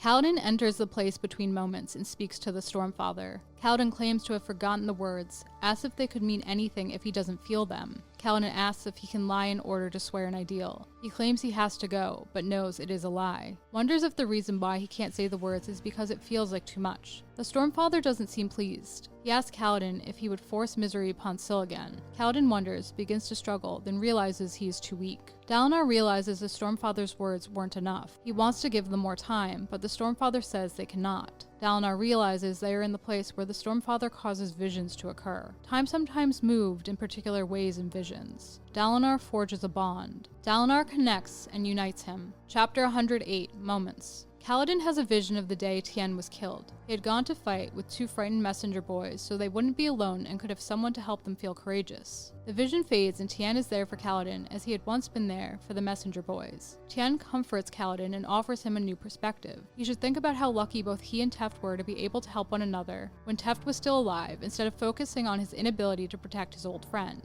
Teft closes with, if the enemy kills us, he simply dropped us off at a place we were going anyway. We shouldn't hasten it, and it is sad. But see, you can't take our moments, our connection, Kaladin, and those are things that really matter. And by giving him a small wooden horse he had crafted, that's on 1140. Kaladin calls for Syl, reaches for her, pulls her close. Syl is worried she has forgotten the words and can't help. Kaladin says she is helping by being there. The pair re-enter the real world and Kaladin realizes he knows the words. has always known them. Kaladin says, "I accept it, Stormfather. I accept that there will be those I cannot protect on 1040. Syl gasps. The words had been accepted. Kaladin acknowledges that they could not save Teft or Tien, but they can still save his father. The sky explodes with 1,000 pure lights. Chapter 109, Emulsifier. A bright light floods in through the window. Venli informs Leshwi that she has sworn the first ideal of the Radiance. Leshwi is happy the Spren have come back to them, forgiven them. Leshwi asks Venli to ask Timber about her old Spren friend, Raya. Timber doesn't know her, doesn't think many of the older Spren survived the human betrayal. Venli explains that her Spren has friends who want to try bonding with their kind again. The fighting around them hasn't stopped. Venli isn't sure what to do. She's wavering between two different worlds, but Leshwi knows. She tries to put an end to the fighting with her words. When the fighting continues, she joins in, fighting the other singers alongside her troops. The sibling, although weak, shows Navani a vision of where the rhythm is coming from, the singers and humans fighting in the atrium to protect the fallen Radiants. Navani realizes an emulsifier is present, a common purpose. The fused, regals, and humans were fighting to protect the helpless. Before the vision fades, Navani spots Elaine. The sibling acknowledges that he's too far and it's too late. Moash is close to finishing Raboniel off. Navani asks the sibling to bond with her. The sibling refuses. Navani isn't worthy. Dabeed, Elaine, and their guards reach the atrium. The guards flee when they see the fighting. The humans and their allies win. Some troops flee, leaving the injured and dying in their wake. Elaine realizes Leshwi appears to be in charge as he urges Dabeed to help him with the injured. Kaladin had trained them both as field surgeons. Eventually, they gather a group in Hasina to get everyone in order, and Hasina informs Elaine that Kaladin had gone after Lirin. Elaine gets more of the story from the other humans, is led to Teft by some of the men Kaladin had been helping with their trauma. Elaine and Dabeed are saddened by the death. Dabeed informs Elaine that Lift is in the infirmary, unconscious, her legs dead. She can't heal herself. Elaine discovers the humans and singers squabbling. Leshwi wants them to submit so that everything that happened won't be viewed as rebellion. The humans don't want to. Elaine silences everyone and gets them to listen to him since the singers infused acted treasonously and against Odium, and the humans are in danger, and they can't escape without his help. Also, he's from a group of listeners who escaped Odium's control. Elaine discovers that Venli is a Radiant. Elaine explains that the group needs to get going. Odium won't stand for a rebellion among his own, so you singers are going to come with us. We're going to grab the Radiants and we're going to carry them out onto the plateau, or we'll escape via the Oath Gates to the Shattered Plains. That's on 1145. Elaine promises to get the singers infused out of any trouble they may face with the humans. Gather up our wounded, grab those Radiants, and let's get going. Before Raboniel knows there was a rebellion, I want all involved parties, human and singer, out of this tower. Go! That's on 1145. The group sets to work. Venli is amazed Elaine ordered the fused around. Once the group has been gathered, Elaine begins to lead them away and learns that Venli doesn't have a blade to operate the Oathgate like he thought. But they can't stop. They have to keep moving. Chapter 110, Reborn. Kaladin, reborn, pierces the darkness as a lance of light. He is surrounded by happy Windspren, whom he had instructed to find his father. They part the storm. Kaladin nears his father and reaches for him. Navani feels herself worthy and asks the sibling to bond with her. She begins saying the words. The sibling won't. Moash kicks Raboniel away from him. Her body is limp. Navani begins humming. She finds the tone of anti-void light as she presses her hand to the pillar. The song causes some of the darkness surrounding the sibling to retreat, for Moash to ache and halt his approach. The sibling says she can hear the tone of her mother, but not her father. Navani begins to sing Honor's song. The pillar vibrates as the sibling sings Cultivation's song, the pure sound of lifelight. They adjust their songs until they are in harmony. The sibling announces that they have sung her song, the rhythm of the tower. They had found their emulsifier, the common ground between humans and Spren. The sibling claims that was why she was created. Moash grabs Navani and prepares to kill her. The sibling accepts Navani's words. Power flows into Navani, who begins to heal as she and the sibling create light. She prepares to face Moash. Lirin is rescued by his son, a shard bearer. Kaladin apologizes to his father. They're both correct, for them. Kaladin finds the Shash glyph Noril had painted on his father's forehead. Lirin apologizes to Kaladin. He should have shown faith in him. Lirin brushes away Kaladin's hair to look at his brands and finds scabs flaking away from Kaladin's skin. The brands had fallen. His skin was like new. After the pair finish making up, Kaladin insists that they need to return to protect the people of Ur-Thru. Chapter 111, Unchained. Dalinar leaves the Stormfather's vision. He continues on his journey with Szeth, Sigzil, and a band of Windrunners toward Ishar's camp. When they arrive, Sigzil goes to speak with Ishar, the man who had discovered how to travel between worlds, leading humans to Roshar. First reports that Ishar doesn't appear sane, claims to be the Almighty, and is waiting for the chance to battle Odium's champion, whom he feels is Dalinar himself. Since he's willing to talk, Dalinar and his group touches down so Dalinar can speak with him. Ishar greets Dalinar as Odium's champion. Dalinar denies the title and asks to be his ally. Ishar doesn't believe Dalinar's lies and denies being Ishar any longer. He is the Herald of Heralds, the sole bearer of the Oath Pact. He wishes to absorb Odium's power and become a god among gods. Dalinar informs him that he spoke to Ash and that Talon is injured. She has requested assistance in restoring him, that Jezrien is dead, Ash's father. Ishar says he was prepared for the lies, the things that prove Dalinar's identity, capturing Ur-Thuru, summoning the Cursed Storm, etc. Ishar thinks the end is near and calls for a fight. Ishar summons the Bondsmith's honor blade. Szeth calls it his father's sword and asks where the herald claimed it, and what he had done with his father. Ishar approaches to attack Dalinar. Elaine and the rebels make their way through the tower, losing some members while gaining others, family members of many of the rebels. Elaine knows they are being watched by the Kremling that harbored a Voidspren. As the band is making its way through the market, Stormform lightning strikes sound, causing the market-goers to flee. Deepest ones in Stormforms approach the company. Leshwi acknowledges she could not have talked everyone out of the current predicament because he knows what had transpired. The singers are humming the rhythm of executions. She knows that those who come weren't sent by Raboniel, but Odium, who wants her to know she will be tormented upon her return to Braze. She intends to stand and fight with the others. Elaine asks Venli if there are Spren like hers who would bond other singers. Venli says yes, but she sent them away for their safety. The timber says Rlain is spoken for. The room grows dark. It begins to shine as crystals grow out of Rlain's feet, like stained glass windows covering the floor. They showed a figure rising in blue glowing shard plate, and a tower coming alight. Keep fighting, a voice said in his head. Salvation will be, Rlain, listener, bridger of minds. I have been sent to you by my mother at the request of Renarin, son of Thorns. I have watched you and seen your worthiness. Speak the words and do not despair. That's on 1156. Sigzil blocks Ishar's attack. Ishar asks Dalinar to fight him. Dalinar won't. He has no weapon and claims it is not yet time for the Battle of Champions. The Windrunners attack Ishar in a wave. He defends himself easily. The Stormfather claims Ishar is an average fighter amongst the heralds. Talon was the best. That Ishar's skill as a duelist is not as great a danger as the fact that he has recovered his honor blade and become a bondsmith unchained. Ishar tethers each of the Windrunners to the ground with glowing rope that drains them of their stormlight and forces it into the earth. Szeth is in shock and of no use. Dalinar forms a perpendicularity, infusing his radiance with stormlight.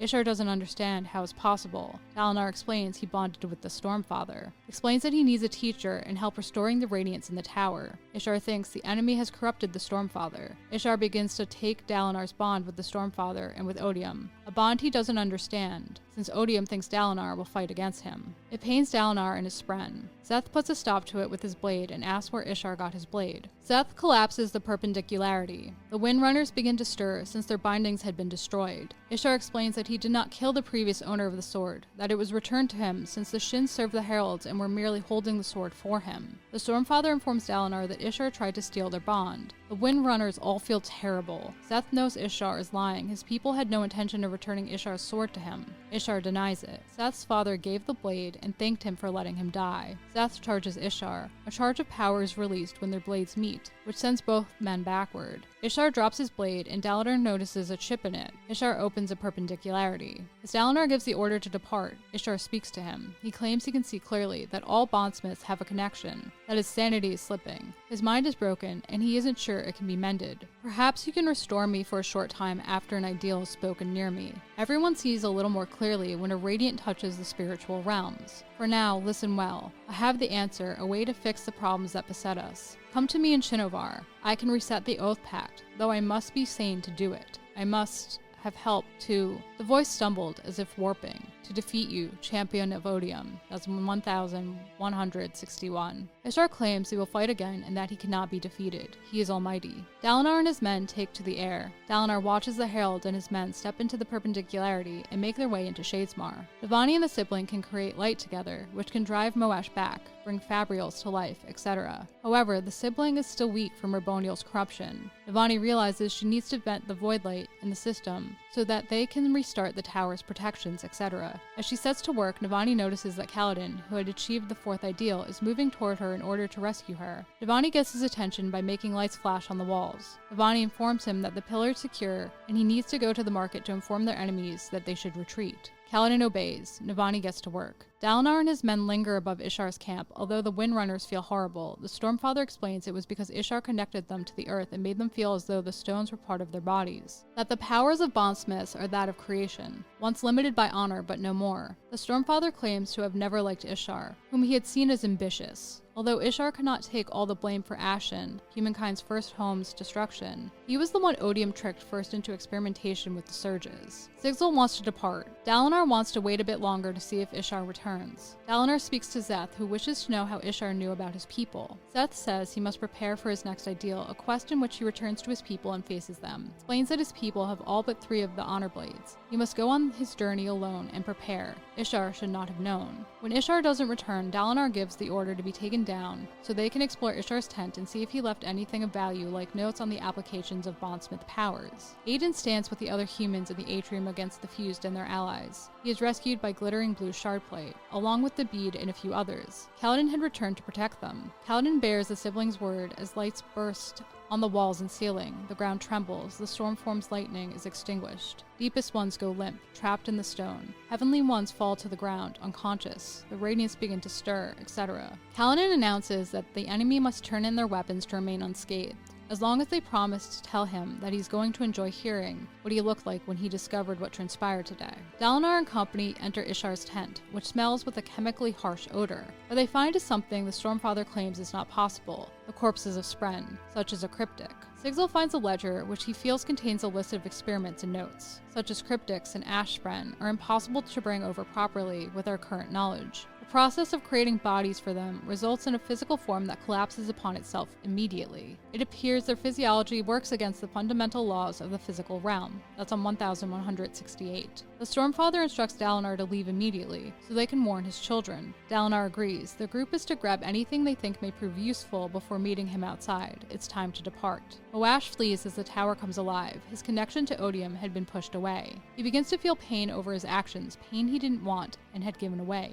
Pain for killing Teft. Moash pushes himself harder. He's desperate to escape the tower. He's afraid, and the light in the tower seems too bright. Everything grows worse. He feels like he is suffocating. Moash makes his way outside and falls from the sky into the snow. The stormlight keeps him alive, but doesn't fully heal him. He had been promised he wouldn't feel any more, but feels. Moash can hear cheers, sounds of joy. Moash realizes he isn't sorry for killing Teft, only for the feelings they caused. He didn't want the pain. Moash knows he should have died, but is found and collected by some heavenly ones, who give him stormlight to heal. Odium's gift returns to Moash, making him breathe easier. The heavenly ones drop him off at a camp with the others who had managed to escape the tower. No matter how much stormlight Moash consumes, however, his eyes will not mend. Moash had gone blind. Chapter 112, Terms. Dalinar and company arrive back at their Amuli war camp just before the storm hits. Dalinar feels defeated. He had not accomplished what he wished. He soon receives news that the tower and oath gates are functioning, etc., and sends word to Navani that he will go to her soon. He also wishes to meet with Yasna and the Prime after the storm. The Stormfather informs Dalinar the sibling is fully awakened. Dalinar had learned she had bonded with Navani. Dalinar is drawn into a vision with Odium, who knows Dalinar was supposed to be his champion. Dalinar realizes that Odium had appeared to him for the first time in a year because Odium had lost Uruthuru, and there was a new bondsmith. He had failed again. He also thought Dalinar was working with Ishar. Dalinar uses this to his advantage, and the knowledge that Odium feared those who refused to obey him, and that he may come fully into his power, contributing further to Odium's loss of control of his own plans. Odium brings up their agreement to a contest of champions. They still need to set terms. Dalinar has Odium review the terms he had discussed with Yasna. Odium is angered by what he reads. He realizes it was written by Sephandrius, who has always plagued him. Although he says he won't break his word, Odium explains that their contract will be void, and he will be in Dalinar's power if he does. The opposite would be true if Dalinar broke it. and the restrictions Honor placed upon me, chaining me to the Rosharan system and preventing me from using my powers on most individuals, would be void.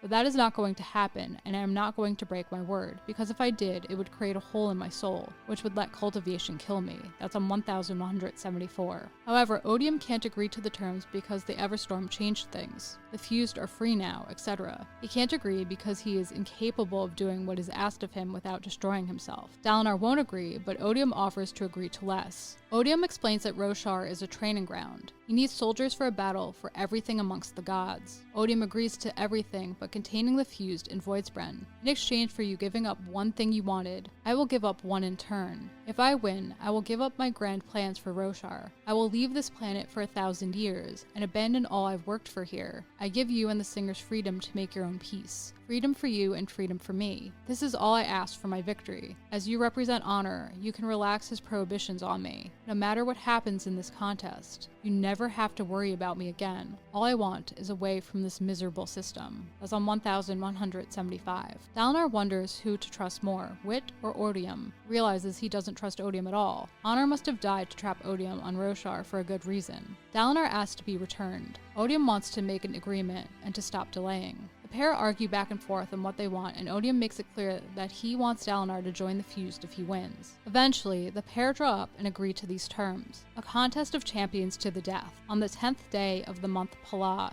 10th hour. We each send a willing champion allowed to meet at the top of Urithiru, otherwise unharmed by either side's forces. If I win that contest, you will remain bound to the system, but you will return Alethkar and her Daz to me, with all of their occupants intact. You will vow to cease hostilities and maintain the peace, not working against my allies or kingdoms in any way. But if I win, I keep everything I've won, including your homeland. I still remain bound to this system, and will still cease hostilities, but I will have your soul to serve me, immortal. That's on 1178. Dalinar agrees to the terms to prevent years of fighting, death, etc., and intends to serve as his own champion. Chapter 113, Emotion. The sibling isn't sure what to make of her bond with Navani. Navani says they will work together in order to forge an acceptable path forward. Navani discovers Raboniel is dying. She was severely injured by Moash, and knows she will return mad if reborn. She asks Navani to kill her with anti-void light, and to make sure she puts an end to it. They sing the Rhythm of War together before Navani kills Raboniel. She feels terrible. Navani apologizes to the sibling for finding the light, which can kill Spren. The sibling accepts it. The recreants ensured consequences became those of the Spren as well. Navani takes the special dagger in her notebook, leaves a note on Raboniel's corpse that it is not to be moved without consulting her, and departs to put the tower back in order. Taravangian awakes stupider than he had ever been, and emotional. He receives a note from Renarin saying he's sorry. It is accompanied by 2 glowing gemstones. Taravangian wonders what he could be sorry for. The High Storm arrives and Taravangian fears he knows what he has done. Realizes that the gems were given to him so he could summon Odium. He fears the end is near. Szeth arrives. Szeth wants to know how long Taravangian has known about his father's death. Taravangian tries to convince him to use the sword. Szeth refuses and breaks the gemstones Taravangian had been given, despite his pleading, releasing strange, transparent windspren that trailed red light. Szeth refuses to be manipulated by Taravangian again, have his hands stained by murder, which Taravangian claims was done to save the world. Szeth claims Taravangian broke him, took advantage of his attempts to maintain his honor. A golden light appears as Szeth prepares to kill Taravangian. Odium appears. He's upset he has lost Dalinar again and is bound by an agreement he does not desire. He wonders how his enemies know how to act against him, accuses Taravangian of betrayal, wonders what the man has done. Taravangian fears he failed, but soon realizes both the sword and Odium are present. Szeth stabs Taravangian in the chest. Taravangian is filled with a sense of bravery as he begins to die. Taravangian is pulled into the place between worlds by Odium along with Szeth's sword. Taravangian grabs the sword and stabs Odium in the chest with it. It begins to drink the god's essence. Taravangian realizes Szeth had killed him and feels angry. Odium cries out, his golden plane shattered. It turns to darkness. The figure that contained Odium's power, the person who controlled it, evaporated, taken by the sword. That alone was so much investiture that Taravangian felt the sword grow dull in his fingers, full, lethargic. As when a hot brand was shoved into a barrel of water, there was an initial hiss, but this power was too vast for the sword to drink. It killed the person holding that power, however, which left a hole, a need, a vacuum. Like a gemstone suddenly without stormlight, it reached out, and Taravangian felt a distinct connection to it. Passion, hatred. Today, Taravangian was only passion, hatred, fear, anger, shame, awe, bravery. The power loved these things, and it surged around him, enveloping him. His soul vibrated, Take me, the power pled, speaking not with words but in emotion. You are perfect. I am yours. Taravangian hesitated briefly, then thrust his hands into the well of power and ascended to godhood, becoming Odium. That's on 1186-7. Chapter 114, Broken Gods. Kaladin transfers Venli and her friends to the Shattered Plains via the Oath Gate, where Elaine had become a Truth Watcher. He had bonded a spren named Tumi, the one who had been watching him from the Kremling's heart. He was a misspren of both honor and odium, since he had been touched by Shah Not. Renarin knows. He suggested R'Laine and told the Unmade about him. They're kinder in awe of R'Laine, whom they refer to as the Bridger of Minds. They are honored. Upon making the transfer to Narak, Leshwe and her allies are welcome to remain. She declines. They do not wish to fight their own and desire a life outside the war with the listeners. Venli knows they'll find their way. Kaladin reminds them of the Queen's promise. Should they and their friends need refuge, they will provide shelter. Venli and the others depart. R'Laine tells her to write him when she finds the others. R'Laine had chosen to remain behind until Renarin returned, and because he feared that if the humans won the war, they may choose to enslave his kind again. He felt that he needed to keep an eye on them. R'Laine intends to visit the listeners and knows the tower is his home. He is both Radiant and Bridge 4. Kaladin invites R'Laine to go and send Teft off. Taravangian becomes the power. He begins to understand the Cosmere on a fundamental level. He saw his predecessor's weakness, how he had been enslaved by the power. Taravangian realizes he has two sides, knowledge and understanding, possible futures on the other, fury. In the mortal realm, he is a burnt-out corpse. Raised, Taravangian's predecessor, Szeth wasn't aware because of Nightblood's work. Taravangian realizes they think it's his corpse because Szeth didn't notice Odium's arrival, didn't understand how he had drawn Nightblood to ultimately be consumed by it. Since they thought him dead, Taravangian realizes he was free to both destroy and plan. Taravangian is startled when he becomes aware of a growing power nearby, a godly power. He was not alone. All of Bridge 4, with the exception of Rock, whom Scar and Drehi explained would not be returning, give Teft a king's funeral, soul-casting him to stone. Fenderana was going to be sculpted as well and kept next to him. They would remain in a room with other ancient Radiants who stood as stone sentries. After the funeral and celebration of Teft and his life, Kaladin speaks with Syl. They are both going to miss Teft. Syl was mostly herself now that the tower was back in good working order. Some of the emotions she had experienced, the sorrow, were a result of Raboniel's actions. Kaladin realizes the vision he'd had of Tien had let him let go of a heavy burden, mainly in the shape of shame. Kaladin hugs Teft's statue. He acknowledges that he and Syl need to keep moving forward, which involved choosing a course for his life now that the crisis had been averted. Taravangian grows increasingly capable and is visited by cultivation. He understands now. Cultivation had required someone who could tempt the power as well as someone who would be able to control it. I asked for the capacity to save the world. I thought it was the intelligence, but later wondered if it was the ability to feel. In the end, it was both. You were preparing me for this. Odium's power is the most dangerous of the 16, she said. It ruled Raised, driving him to destroy. It will rule you too, if you let it. They showed you this possibility, I assume, Taravangian said, but this isn't nearly as certain as I imagined it. It shows you things that can happen, but not the hearts of those who act. How did you dare try something like this? How did you know I'd be up to the challenge? I didn't, she said. I couldn't. You were heading this direction. All I could do was hope that if you succeeded, my gift would work. That I had changed you into someone who could bear this power with honor. That's on 1192-3. Taravangian is awed by the power, the knowledge he had, and it could accomplish his goals, such as saving his city and ending the war. The contract could accomplish that. Taravangian knows his predecessor's plans and had some of his knowledge. The Cosmere was in chaos and ruled by fools, broken gods. He realizes there is much to do and that Dalinar had set himself up to lose, that he could defeat him. Cultivation asked Taravangian to come with her, so she can teach him about the power, so he can control it and be better than Raise. He agrees by taking her hand and is happy because he was finally free of his frail body and position, which had always controlled and defined him in his eyes. He could do what he wanted now and was determined to save everyone. Chapter 115, Testament. Shallan had located her first cryptic, whom she'd named Testament. She appears better, as does Maya, which gives Shallan hope that Testament could be repaired. Shallan had told Adolin her secrets about Mraize, the dagger, and cube. Kolek had helped Adolin and Shallan open the cube, which contained a strange spren Wit referred to as a Saiyan. Its name is Allah, and it acted like an abused child. It would not take the freedom it was offered. Radiant remained with Shallan. She would be absorbed like Veil when they discovered the proper path.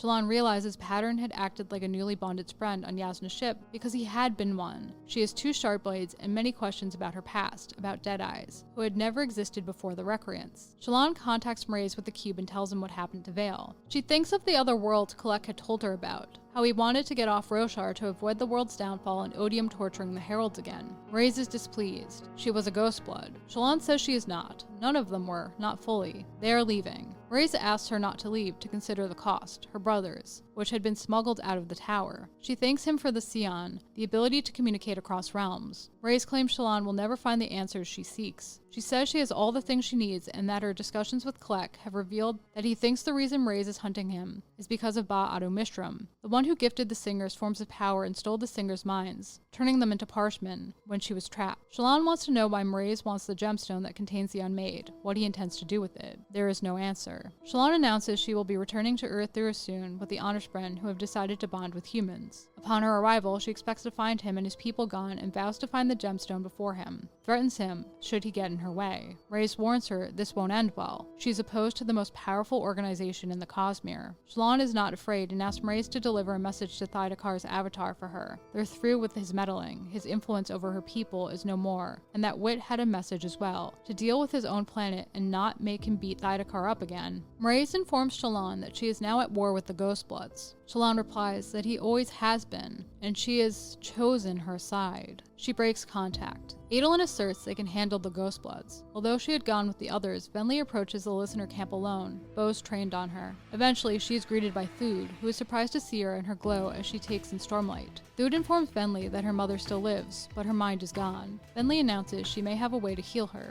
Thud calls Venli a traitor, doesn't believe her, because she would have had them all killed. She understands, but insists she's trying to be better and asks that he listen. After informing him that she's not sure if the enemy knows of their location, they were found by humans and Raboniel had known before her death. She isn't sure who Raboniel had told. Venli explains their gods have returned, that they are going to have to protect themselves and change to make sure they are left in peace. Venli shows him a spren, explains there are more like her that wish to bond to make their bondmates radiant. Thud is wary because of what transpired the last time Venli came to them with spren. Venli insists this will be different because she has changed and time will prove the truth of her words. Venli asks to be taken to her mother. She's taken. Jaxlum doesn't recognize Venli, and their people are losing their songs without her. No one else who had known them had escaped. Venli releases a light spren, which spins around Jaxlum before seeking her gem heart during a rendition of the Song of Mornings, Jaxlum's favorite. Venli promises to restore the songs to Thud and speaks of those she brought with her. She understands if she is turned aside, but hopes her friends will be considered since the listeners will need allies if they are to survive in the world as it is now. Thud explains they are not alone. Things had changed for them as well as for Venli.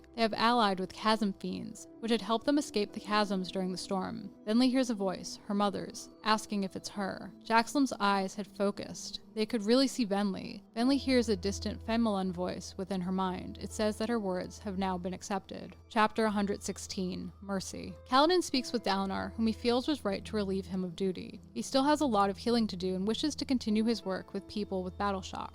Dalinar gives him permission. Dalinar informs Kaladin of the deal he struck with Odium, that the contest of champions is set for 10 days from now. Dalinar intends to serve as his own champion and knows he needs to master his powers in order to prepare for the contest. Dalinar feels Ishi, the creator of the Oath Pact and original binder of the Fused, can help. Dalinar asks Kaladin to help him retrieve Ishi, help him overcome his madness, so Ishi can in turn aid Dalinar. Kaladin is shocked, but doesn't seem opposed to the idea. Dalinar returns Kaladin's flute to him. He explains that Lift, whom Dalinar believes to be fine, had found it in a merchant's bin in the breakaway. Kaladin asks if she had mentioned the identity of the merchant. The pursuer awakens, screaming in rage because he had been killed by Kaladin twice. He finds himself in the dark, with a being who refers to him as the Defeated One. The pursuer realizes it is El, the Fused with no title. The pursuer is informed that their new god didn't want to wait for him to be reborn, so he was reborn the old way. The pursuer asks for Voidlight so he can recharge and earn back his legacy, so he can seek revenge on Kaladin and all those he loved. El reveals that the pursuer was summoned quickly to serve as a test subject to see if a Voidlight sphere that warped the air around it, which had been embedded into a knife, really worked. El plunges the knife into the Defeated One, ripping his soul apart. Kaladin is amazed by the positive transformation the tower is undergoing. The air is warm, etc. Kaladin locates the shop Lift had told Dalinar about. He finds some of Bridge 4's old things, like sigils, brush pens, and a mini wooden horse. He and Syl are in awe. Kaladin explains that he had lost the carving in Alethkar before coming to the Shattered Plains. Tien had given it to him the day they were recruited for the military, and it had been taken with his other belongings when he had been enslaved. After paying for it and the other things he wanted, he heads to the tavern to meet with Dabeed, Norrell, and the other battle-shocked people he had rescued. Kaladin had promised Teft that he would join the meetings and take care of himself. Tomorrow, he would accompany Dalinar in his quest to save Ishi.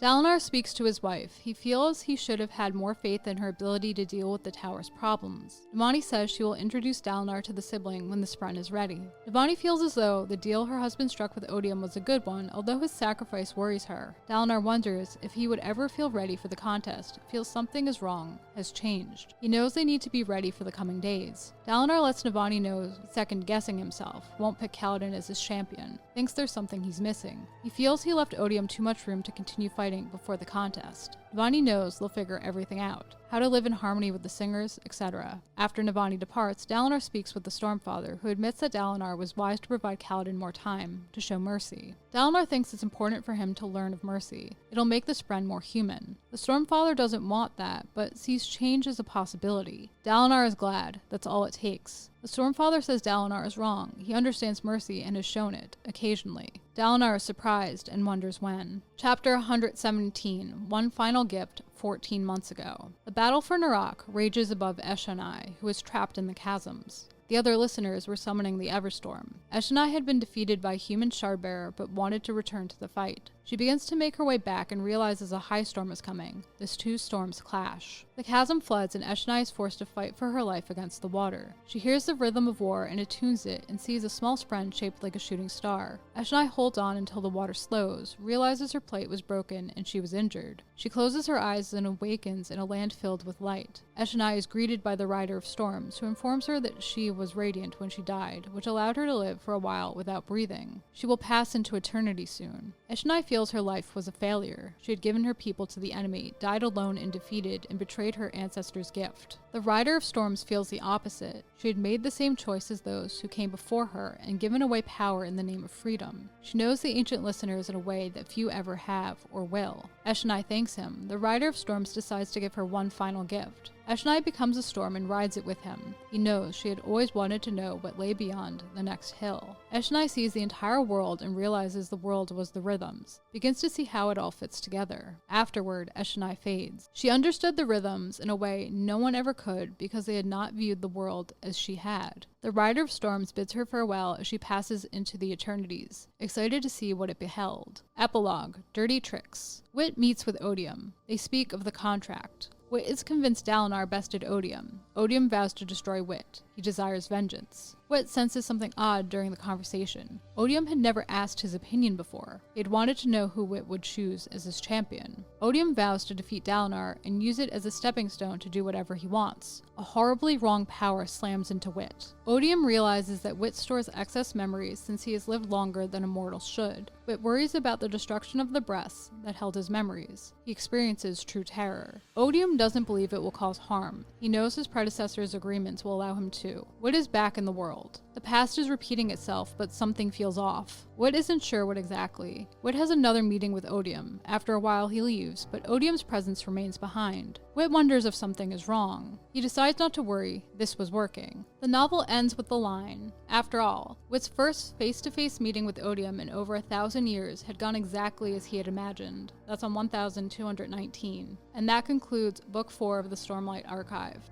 And there you have it, my summary of Rhythm of War. What did you think of my summary? Did I leave anything out? Do you feel better prepared for the next installment in the series? Let me know down below in the comments. I always like to know what you kings, queens, and in-betweens think. And if you like what you saw here today, please smash that like button until it's blue, subscribe, ring that bell so you always know what's up. I'll catch you all in the next one. Bye, guys!